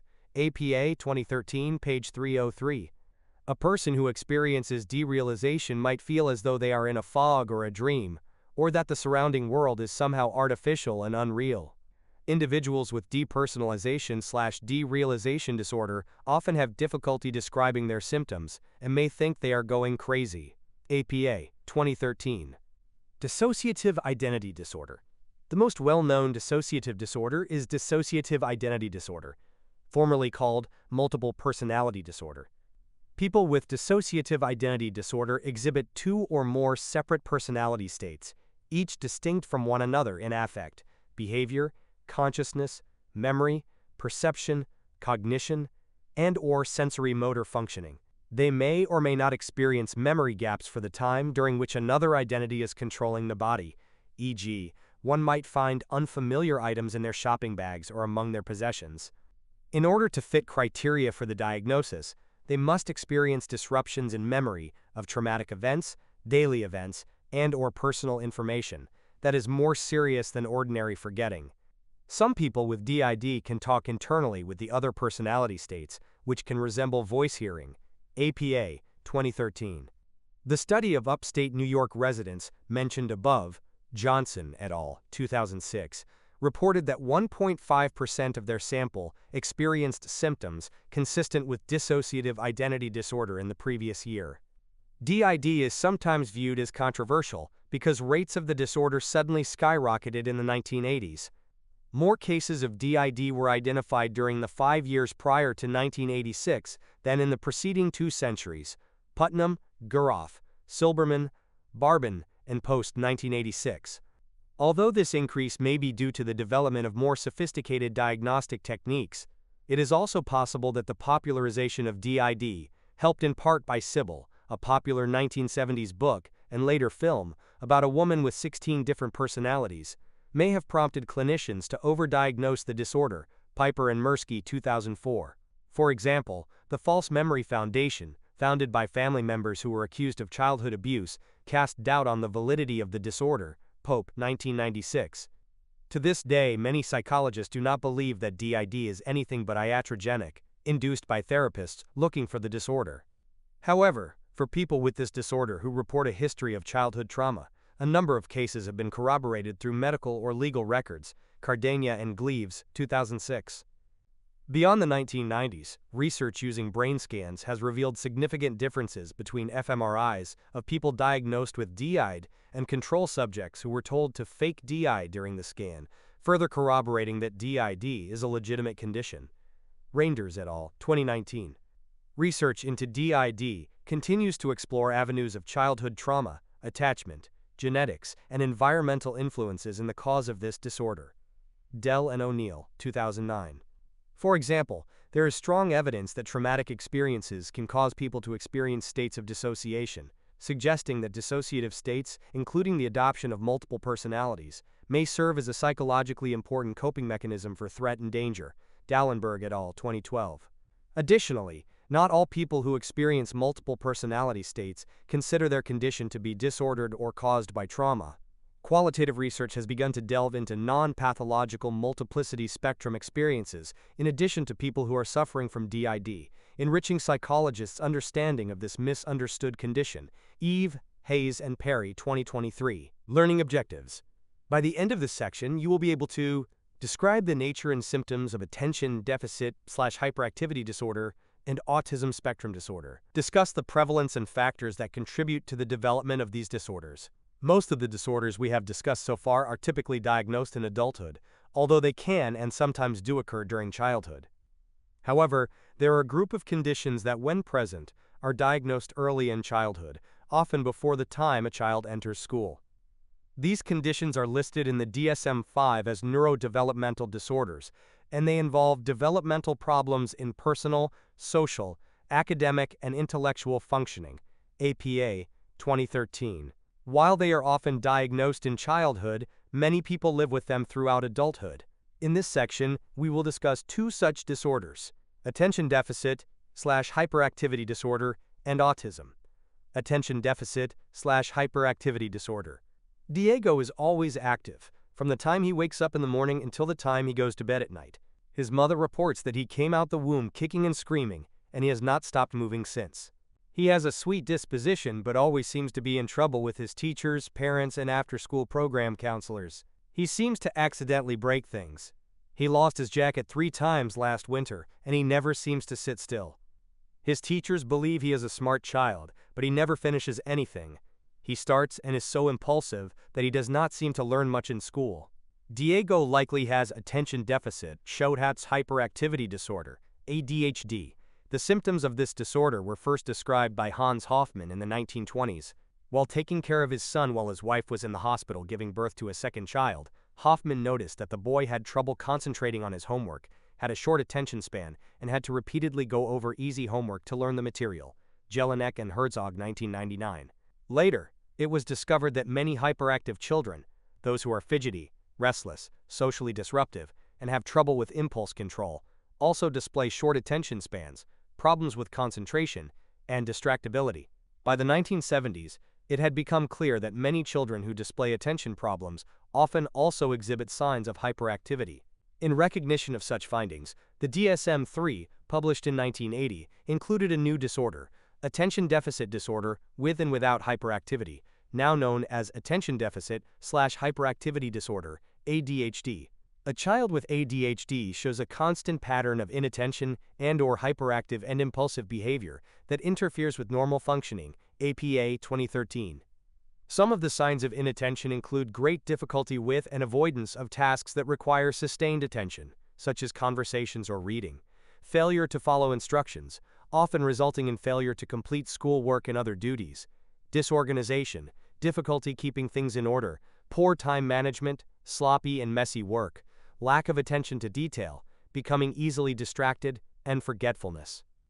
Hyperactivity is characterized by excessive movement and includes fidgeting or squirming, leaving one's seat in situations when remaining seated is expected, having trouble sitting still, e.g. in a restaurant, running about and climbing on things, blurting out responses before another person's question or statement has been completed, difficulty waiting one's turn for something, and interrupting and intruding on others. Frequently, the hyperactive child comes across as noisy and boisterous. The child's behavior is hasty, impulsive, and seems to occur without much forethought. These characteristics may explain why adolescents and young adults diagnosed with ADHD receive more traffic tickets and have more automobile accidents than do others. Thompson, Molina, Pelham, and Nagy, 2007. ADHD occurs in about 8% of children. Danielson, et al., 2016. And studies estimate that for about 60% of these people, ADHD continues into adulthood. Sibley, et al., 2016. On the average, boys are 3 times more likely to have ADHD than are girls. However, such findings might reflect the greater propensity of boys to engage in aggressive and antisocial behavior, and thus incur a greater likelihood of being referred to psychological clinics. Barkley, 2006. Children with ADHD face severe academic and social challenges. Compared to their non-ADHD counterparts, children with ADHD have lower grades and standardized test scores and higher rates of expulsion, grade retention, and dropping out. Lowe and Feldman, 2007. They are also less well-liked and more often rejected by their peers. Hoza et al., 2005. A recent study found that nearly 81% of those whose ADHD persisted into adulthood had experienced at least one other comorbid disorder, compared to 47% of those whose ADHD did not persist. Barbarese et al., 2013. Life problems from ADHD. Children with ADHD face considerably worse long-term outcomes than do those children who do not have ADHD. Adults diagnosed with ADHD in childhood, but not treated for ADHD, have been reported to have poor outcomes in a wide range of areas of life, including social function, education, criminality, alcohol use, substance use, and occupational outcomes. Arnold et al., 2015. In one investigation, 135 adults who had been identified as having ADHD symptoms in the 1970s were contacted decades later and interviewed. Klein et al., 2012.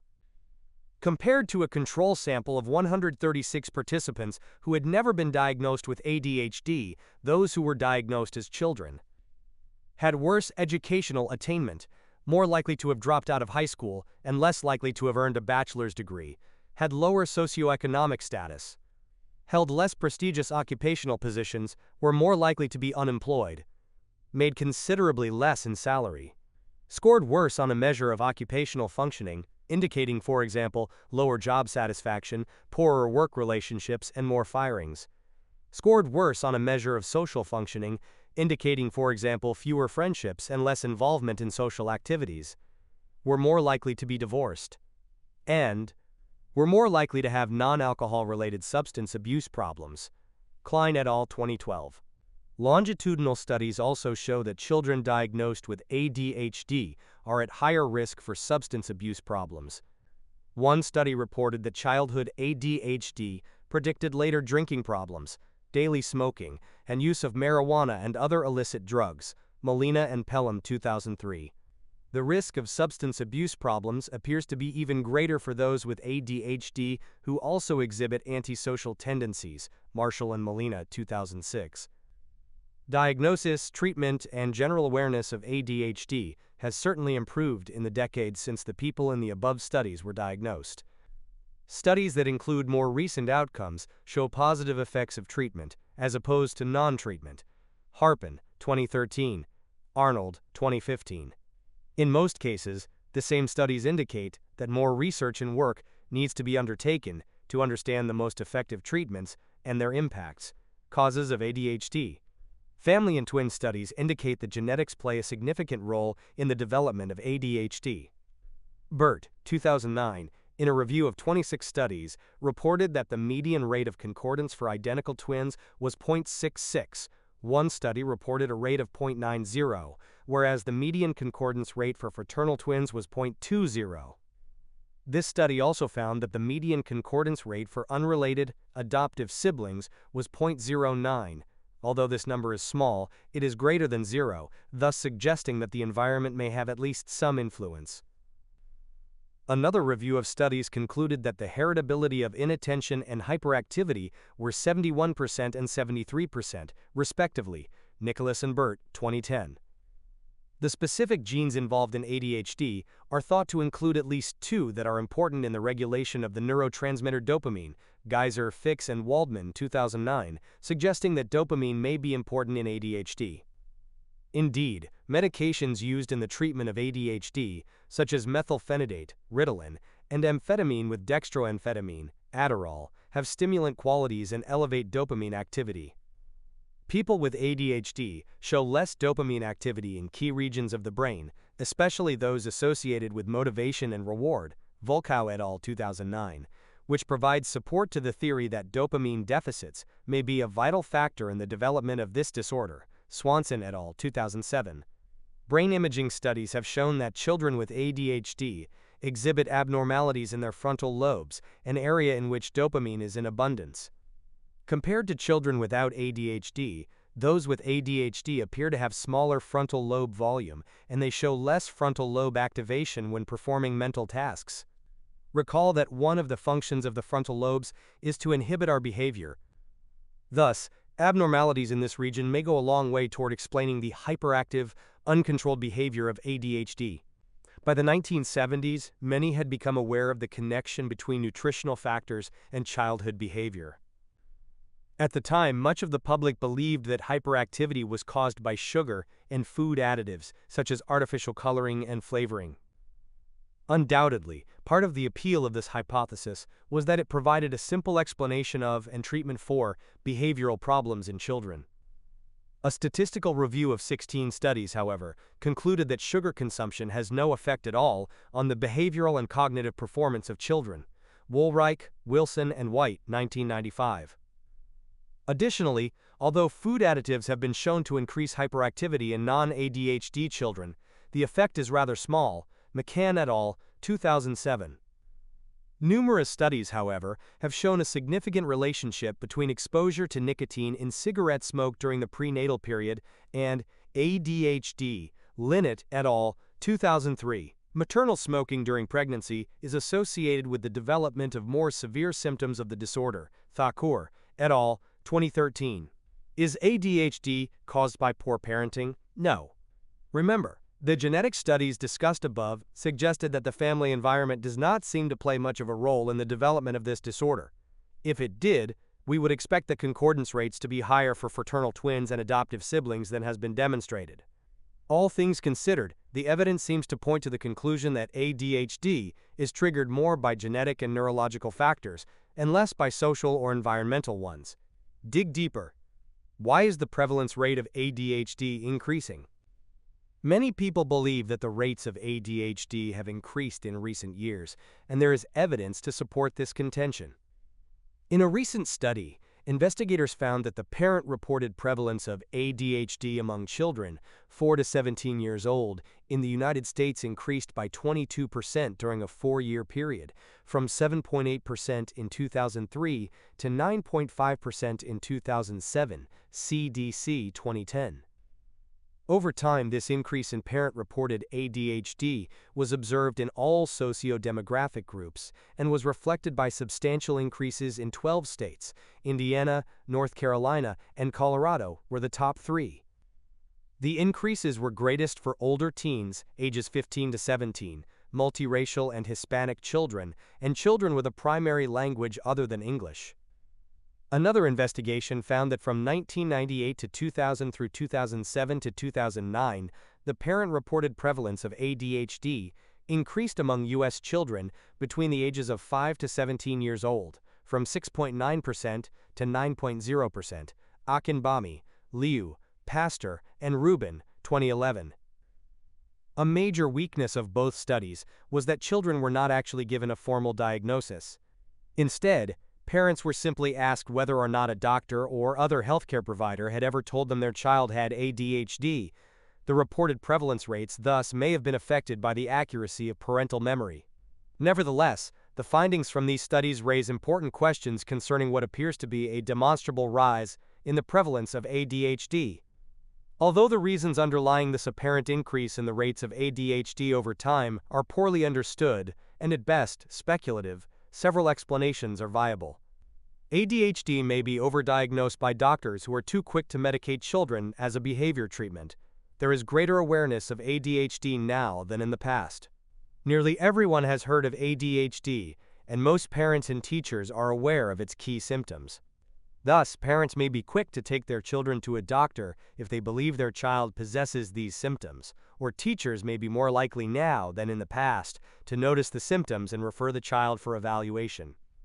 The use of computers, video games, iPhones, and other electronic devices has become pervasive among children in the early 21st century, and these devices could potentially shorten children's attention spans. Thus, what might seem like inattention to some parents and teachers could simply reflect exposure to too much technology.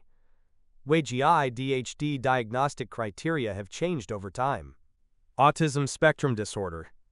A seminal paper published in 1943 by psychiatrist Leo Kanner described an unusual neurodevelopmental condition he observed in a group of children. He called this condition early infantile autism, and it was characterized mainly by an inability to form close emotional ties with others, speech and language abnormalities, repetitive behaviors, and an intolerance of minor changes in the environment and in normal routines. Bregman, 2005. What the DSM-5 refers to as autism spectrum disorder today is a direct extension of Kanner's work. Autism spectrum disorder is probably the most misunderstood of the neurodevelopmental disorders. Children with this disorder show signs of significant disturbances in 3 main areas: A. Deficits in social interaction, B. Deficits in communication, and C. Repetitive patterns of behavior or interests. These disturbances appear early in life, and cause serious impairments in functioning. APA, 2013. The child with autism spectrum disorder might exhibit deficits in social interaction by not initiating conversations with other children or turning their head away when spoken to. Typically, these children do not make eye contact with others and seem to prefer playing alone rather than with others. In some cases, it is almost as though these individuals live in a personal and isolated social world.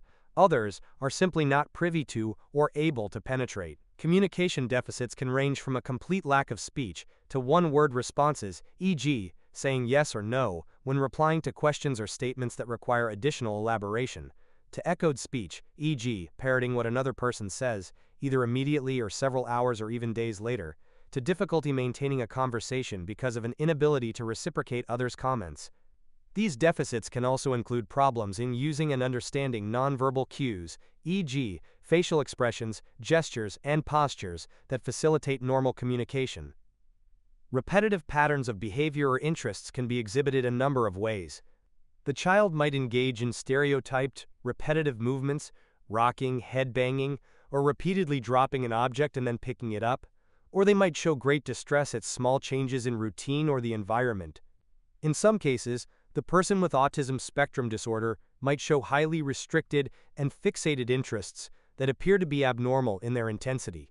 For instance, the person might learn and memorize every detail about something, even though doing so serves no apparent purpose. Importantly, autism spectrum disorder is not the same thing as intellectual disability, although these two conditions are often comorbid.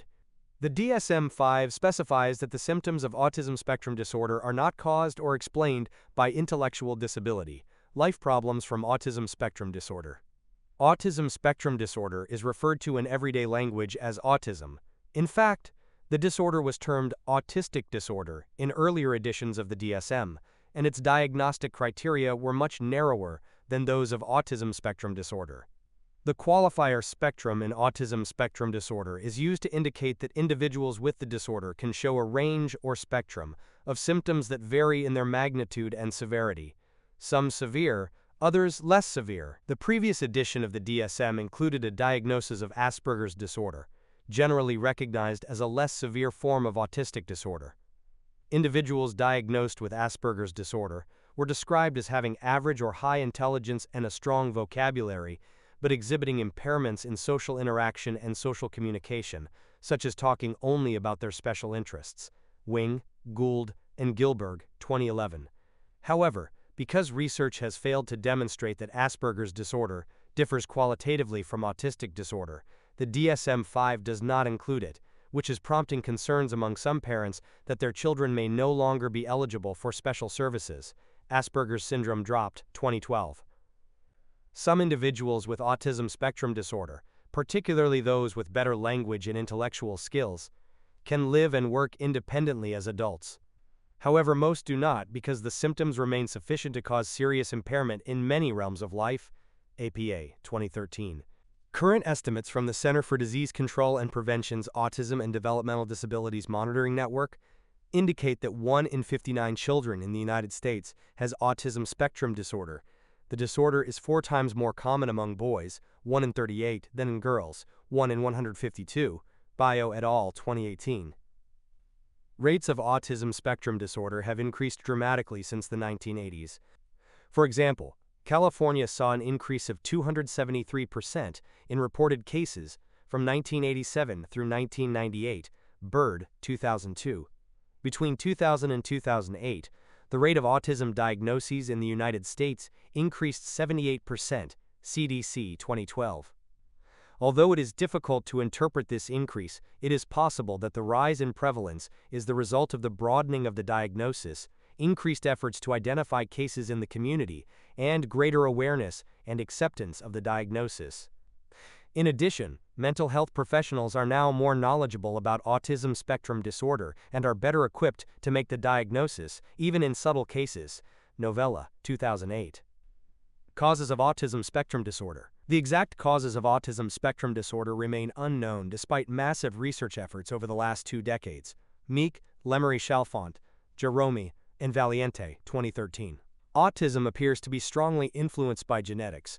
as identical twins show concordance rates of 60% to 90%, whereas concordance rates for fraternal twins and siblings are 5% to 10%. Autism Genome Project Consortium 2007. Many different genes and gene mutations have been implicated in autism. Meek et al. 2013. Among the genes involved are those important in the formation of synaptic circuits that facilitate communication between different areas of the brain. Gautier et al. 2011. A number of environmental factors are also thought to be associated with increased risk for autism spectrum disorder, at least in part because they contribute to new mutations. These factors include exposure to pollutants, such as plant emissions and mercury, urban versus rural residents, and vitamin D deficiency. Kinney, Barch, Cheka, Napoleon, and Munir, 2009. Child vaccinations and autism spectrum disorder. In the late 1990s, a prestigious medical journal published an article purportedly showing that autism is triggered by the MMR, measles, mumps, and rubella vaccine. These findings were very controversial and drew a great deal of attention, sparking an international forum on whether children should be vaccinated. In a shocking turn of events, some years later the article was retracted by the journal that had published it after evidence surfaced indicating fraud and unethical practices on the part of the lead researcher. Despite the retraction, the reporting in popular media led to concerns about a possible link between vaccines and autism persisting. A recent survey of parents, for example, found that roughly a third of respondents expressed such a concern. Kennedy, LaVale, Nowak, Baskett, and Landry 2011. And perhaps fearing that their children would develop autism, more than 10% of parents of young children refuse or delay vaccinations. Dempsey et al. 2011. Some parents of children with autism mounted a campaign against scientists who refuted the vaccine autism link. Even politicians and several well-known celebrities weighed in. For example, actress Ginny McCarthy, who believed that a vaccination caused her son's autism, co-authored a book on the matter. However, there is no scientific evidence that a link exists between autism and vaccinations. Hughes, 2007. Indeed, a recent study compared the vaccination histories of 256 children with autism spectrum disorder with that of 752 control children across 3 time periods during their first 2 years of life: birth to 3 months, birth to 7 months, and birth to 2 years. DeStefano, Price, and Weintraub, 2013.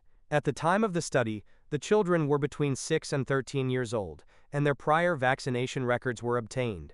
Because vaccines contain immunogens, substances that fight infections, the investigators examined medical records to see how many immunogens children received to determine if those children who received more immunogens were at greater risk for developing autism spectrum disorder. The results of this study, a portion of which are shown in Figure 15.19, clearly demonstrate that the quantity of immunogens from vaccines received during the first 2 years of life were not at all related to the development of autism spectrum disorder. There is not a relationship between vaccinations and autism spectrum disorders. Figure 15.19. In terms of their exposure to immunogens in vaccines, overall, there is not a significant difference between children with autism spectrum disorder and their age-matched controls without the disorder. DeStefano et al. 2013. Why does concern over vaccines and autism spectrum disorder persist? Since the proliferation of the internet in the 1990s, parents have been constantly bombarded with online information that can become magnified and take on a life of its own. The enormous volume of electronic information pertaining to autism spectrum disorder, combined with how difficult it can be to grasp complex scientific concepts, can make separating good research from bad challenging. Downs, 2008. Notably, the study that fueled the controversy reported that 8 out of 12 children, according to their parents, developed symptoms consistent with autism spectrum disorder shortly after receiving a vaccination. To conclude that vaccines cause autism spectrum disorder on this basis, as many did, is clearly incorrect for a number of reasons, not the least of which is because correlation does not imply causation, as you've learned. Additionally, as was the case with diet and ADHD in the 1970s, the notion that autism spectrum disorder is caused by vaccinations is appealing to some because it provides a simple explanation for this condition. Like all disorders, however, there are no simple explanations for autism spectrum disorder. Although the research discussed above has shed some light on its causes, science is still a long way from complete understanding of the disorder. Learning objectives. By the end of this section, you will be able to Describe the nature of personality disorders and how they differ from other disorders. List and distinguish between the three clusters of personality disorders. Identify the basic features of borderline personality disorder and antisocial personality disorder, and the factors that are important in the etiology of both. The term personality refers loosely to one's stable, consistent, and distinctive way of thinking about, feeling, acting, and relating to the world. People with personality disorders exhibit a personality style that differs markedly from the expectations of their culture, is pervasive and inflexible, begins in adolescence or early adulthood, and causes distress or impairment. APA, 2013. Generally, individuals with these disorders exhibit enduring personality styles that are extremely troubling and often create problems for them and those with whom they come into contact. Their maladaptive personality styles frequently bring them into conflict with others, disrupt their ability to develop and maintain social relationships, and prevent them from accomplishing realistic life goals. The DSM-5 recognizes 10 personality disorders, organized into 3 different clusters. Cluster A disorders include paranoid personality disorder, schizoid personality disorder, and schizotypal personality disorder. People with these disorders display a personality style that is odd or eccentric. Cluster B disorders include antisocial personality disorder, histrionic personality disorder, narcissistic personality disorder, and borderline personality disorder. People with these disorders usually are impulsive, overly dramatic, highly emotional, and erratic. Cluster C disorders include avoidant personality disorder, dependent personality disorder, and obsessive-compulsive personality disorder, which is not the same thing as obsessive-compulsive disorder. People with these disorders often appear to be nervous and fearful. Table 15.2 provides a description of each of the DSM-5 personality disorders. Slightly over 9% of the U.S. population suffers from a personality disorder, with avoidant and schizoid personality disorders the most frequent. Lesenweger, Lane, Loringer, and Kessler, 2007. 2 of these personality disorders, borderline personality disorder and antisocial personality disorder, are regarded by many as especially problematic. Borderline personality disorder. The borderline and borderline personality disorder was originally coined in the late 1930s in an effort to describe patients who appeared anxious but were prone to brief psychotic experiences, that is, patients who were thought to be literally on the borderline between anxiety and psychosis. Freeman, Stone, Martin, and Reinecke, 2005. Today, borderline personality disorder has a completely different meaning. Borderline personality disorder is characterized chiefly by instability in interpersonal relationships, self-image, and mood, as well as marked impulsivity. APA, 2013. People with borderline personality disorder cannot tolerate the thought of being alone and will make frantic efforts, including making suicidal gestures and engaging in self-mutilation, to avoid abandonment or separation, whether real or imagined. Their relationships are intense and unstable. For example, a romantic partner may be idealized early in a relationship, but then later vilified at the slightest sign they appear to no longer show interest. These individuals have an unstable view of self and thus might suddenly display a shift in personal attitudes, interests, career plans, and choice of friends. For example, a law school student may, despite having invested tens of thousands of dollars toward earning a law degree, and despite having performed well in the program, consider dropping out and pursuing a career in another field. People with borderline personality disorder may be highly impulsive and may engage in reckless and self-destructive behaviors such as excessive gambling, spending money irresponsibly, substance abuse, engaging in unsafe sex, and reckless driving. They sometimes show intense and inappropriate anger that they have difficulty controlling, and they can be moody, sarcastic, bitter, and verbally abusive. The prevalence of borderline personality disorder in the U.S. population is estimated to be around 1.4%, Lesenweger et al., 2007, but the rates are higher among those who use mental health services. Approximately 10% of mental health outpatients and 20% of psychiatric inpatients meet the criteria for diagnosis, APA, 2013. Additionally, borderline personality disorder is comorbid with anxiety, mood, and substance use disorders. Lesenweger et al., 2007. Biological basis for borderline personality disorder. Genetic factors appear to be important in the development of borderline personality disorder. For example, Core personality traits that characterize this disorder, such as impulsivity and emotional instability, show a high degree of heritability. Livesley, 2008. Also, the rates of borderline personality disorder among relatives of people with this disorder have been found to be as high as 24.9%. White, Gunderson, Zanarani, and Hudson, 2003. Individuals with borderline personality disorder report experiencing childhood physical, sexual, and/or emotional abuse at rates far greater than those observed in the general population. Afifi et al. 2010. Indicating that environmental factors are also crucial. These findings would suggest that borderline personality disorder may be determined by an interaction between genetic factors and adverse environmental experiences.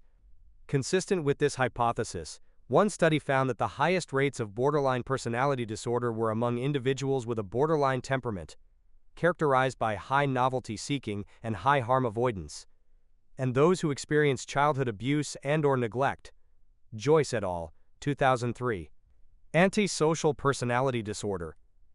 Most human beings live in accordance with a moral compass, a sense of right and wrong. Most individuals learn at a very young age that there are certain things that should not be done. We learn that we should not lie or cheat. We are taught that it is wrong to take things that do not belong to us, and that it is wrong to exploit others for personal gain. We also learn the importance of living up to our responsibilities, of doing what we say we will do.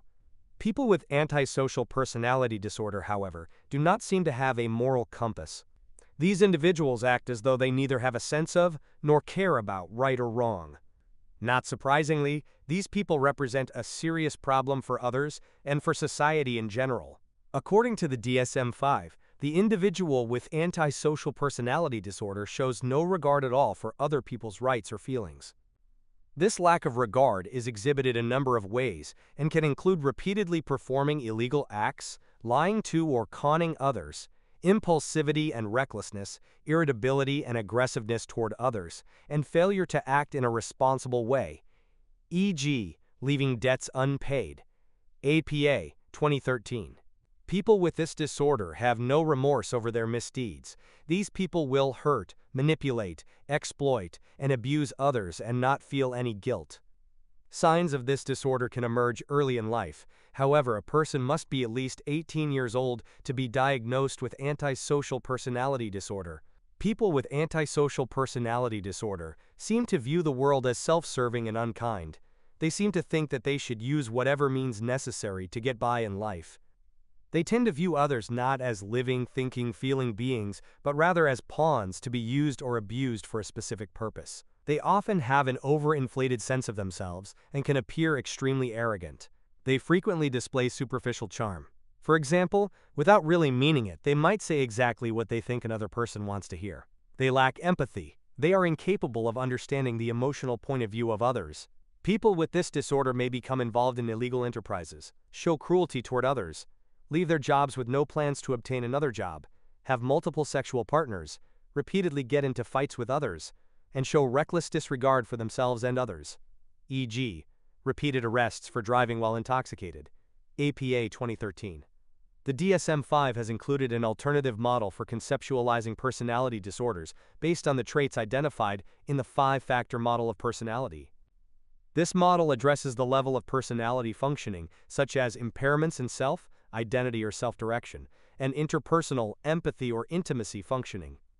In the case of antisocial personality disorder, the DSM-5 identifies the predominant traits of antagonism, such as disregard for others' needs, manipulative or deceitful behavior, and disinhibition, characterized by impulsivity, irresponsibility, and risk-taking.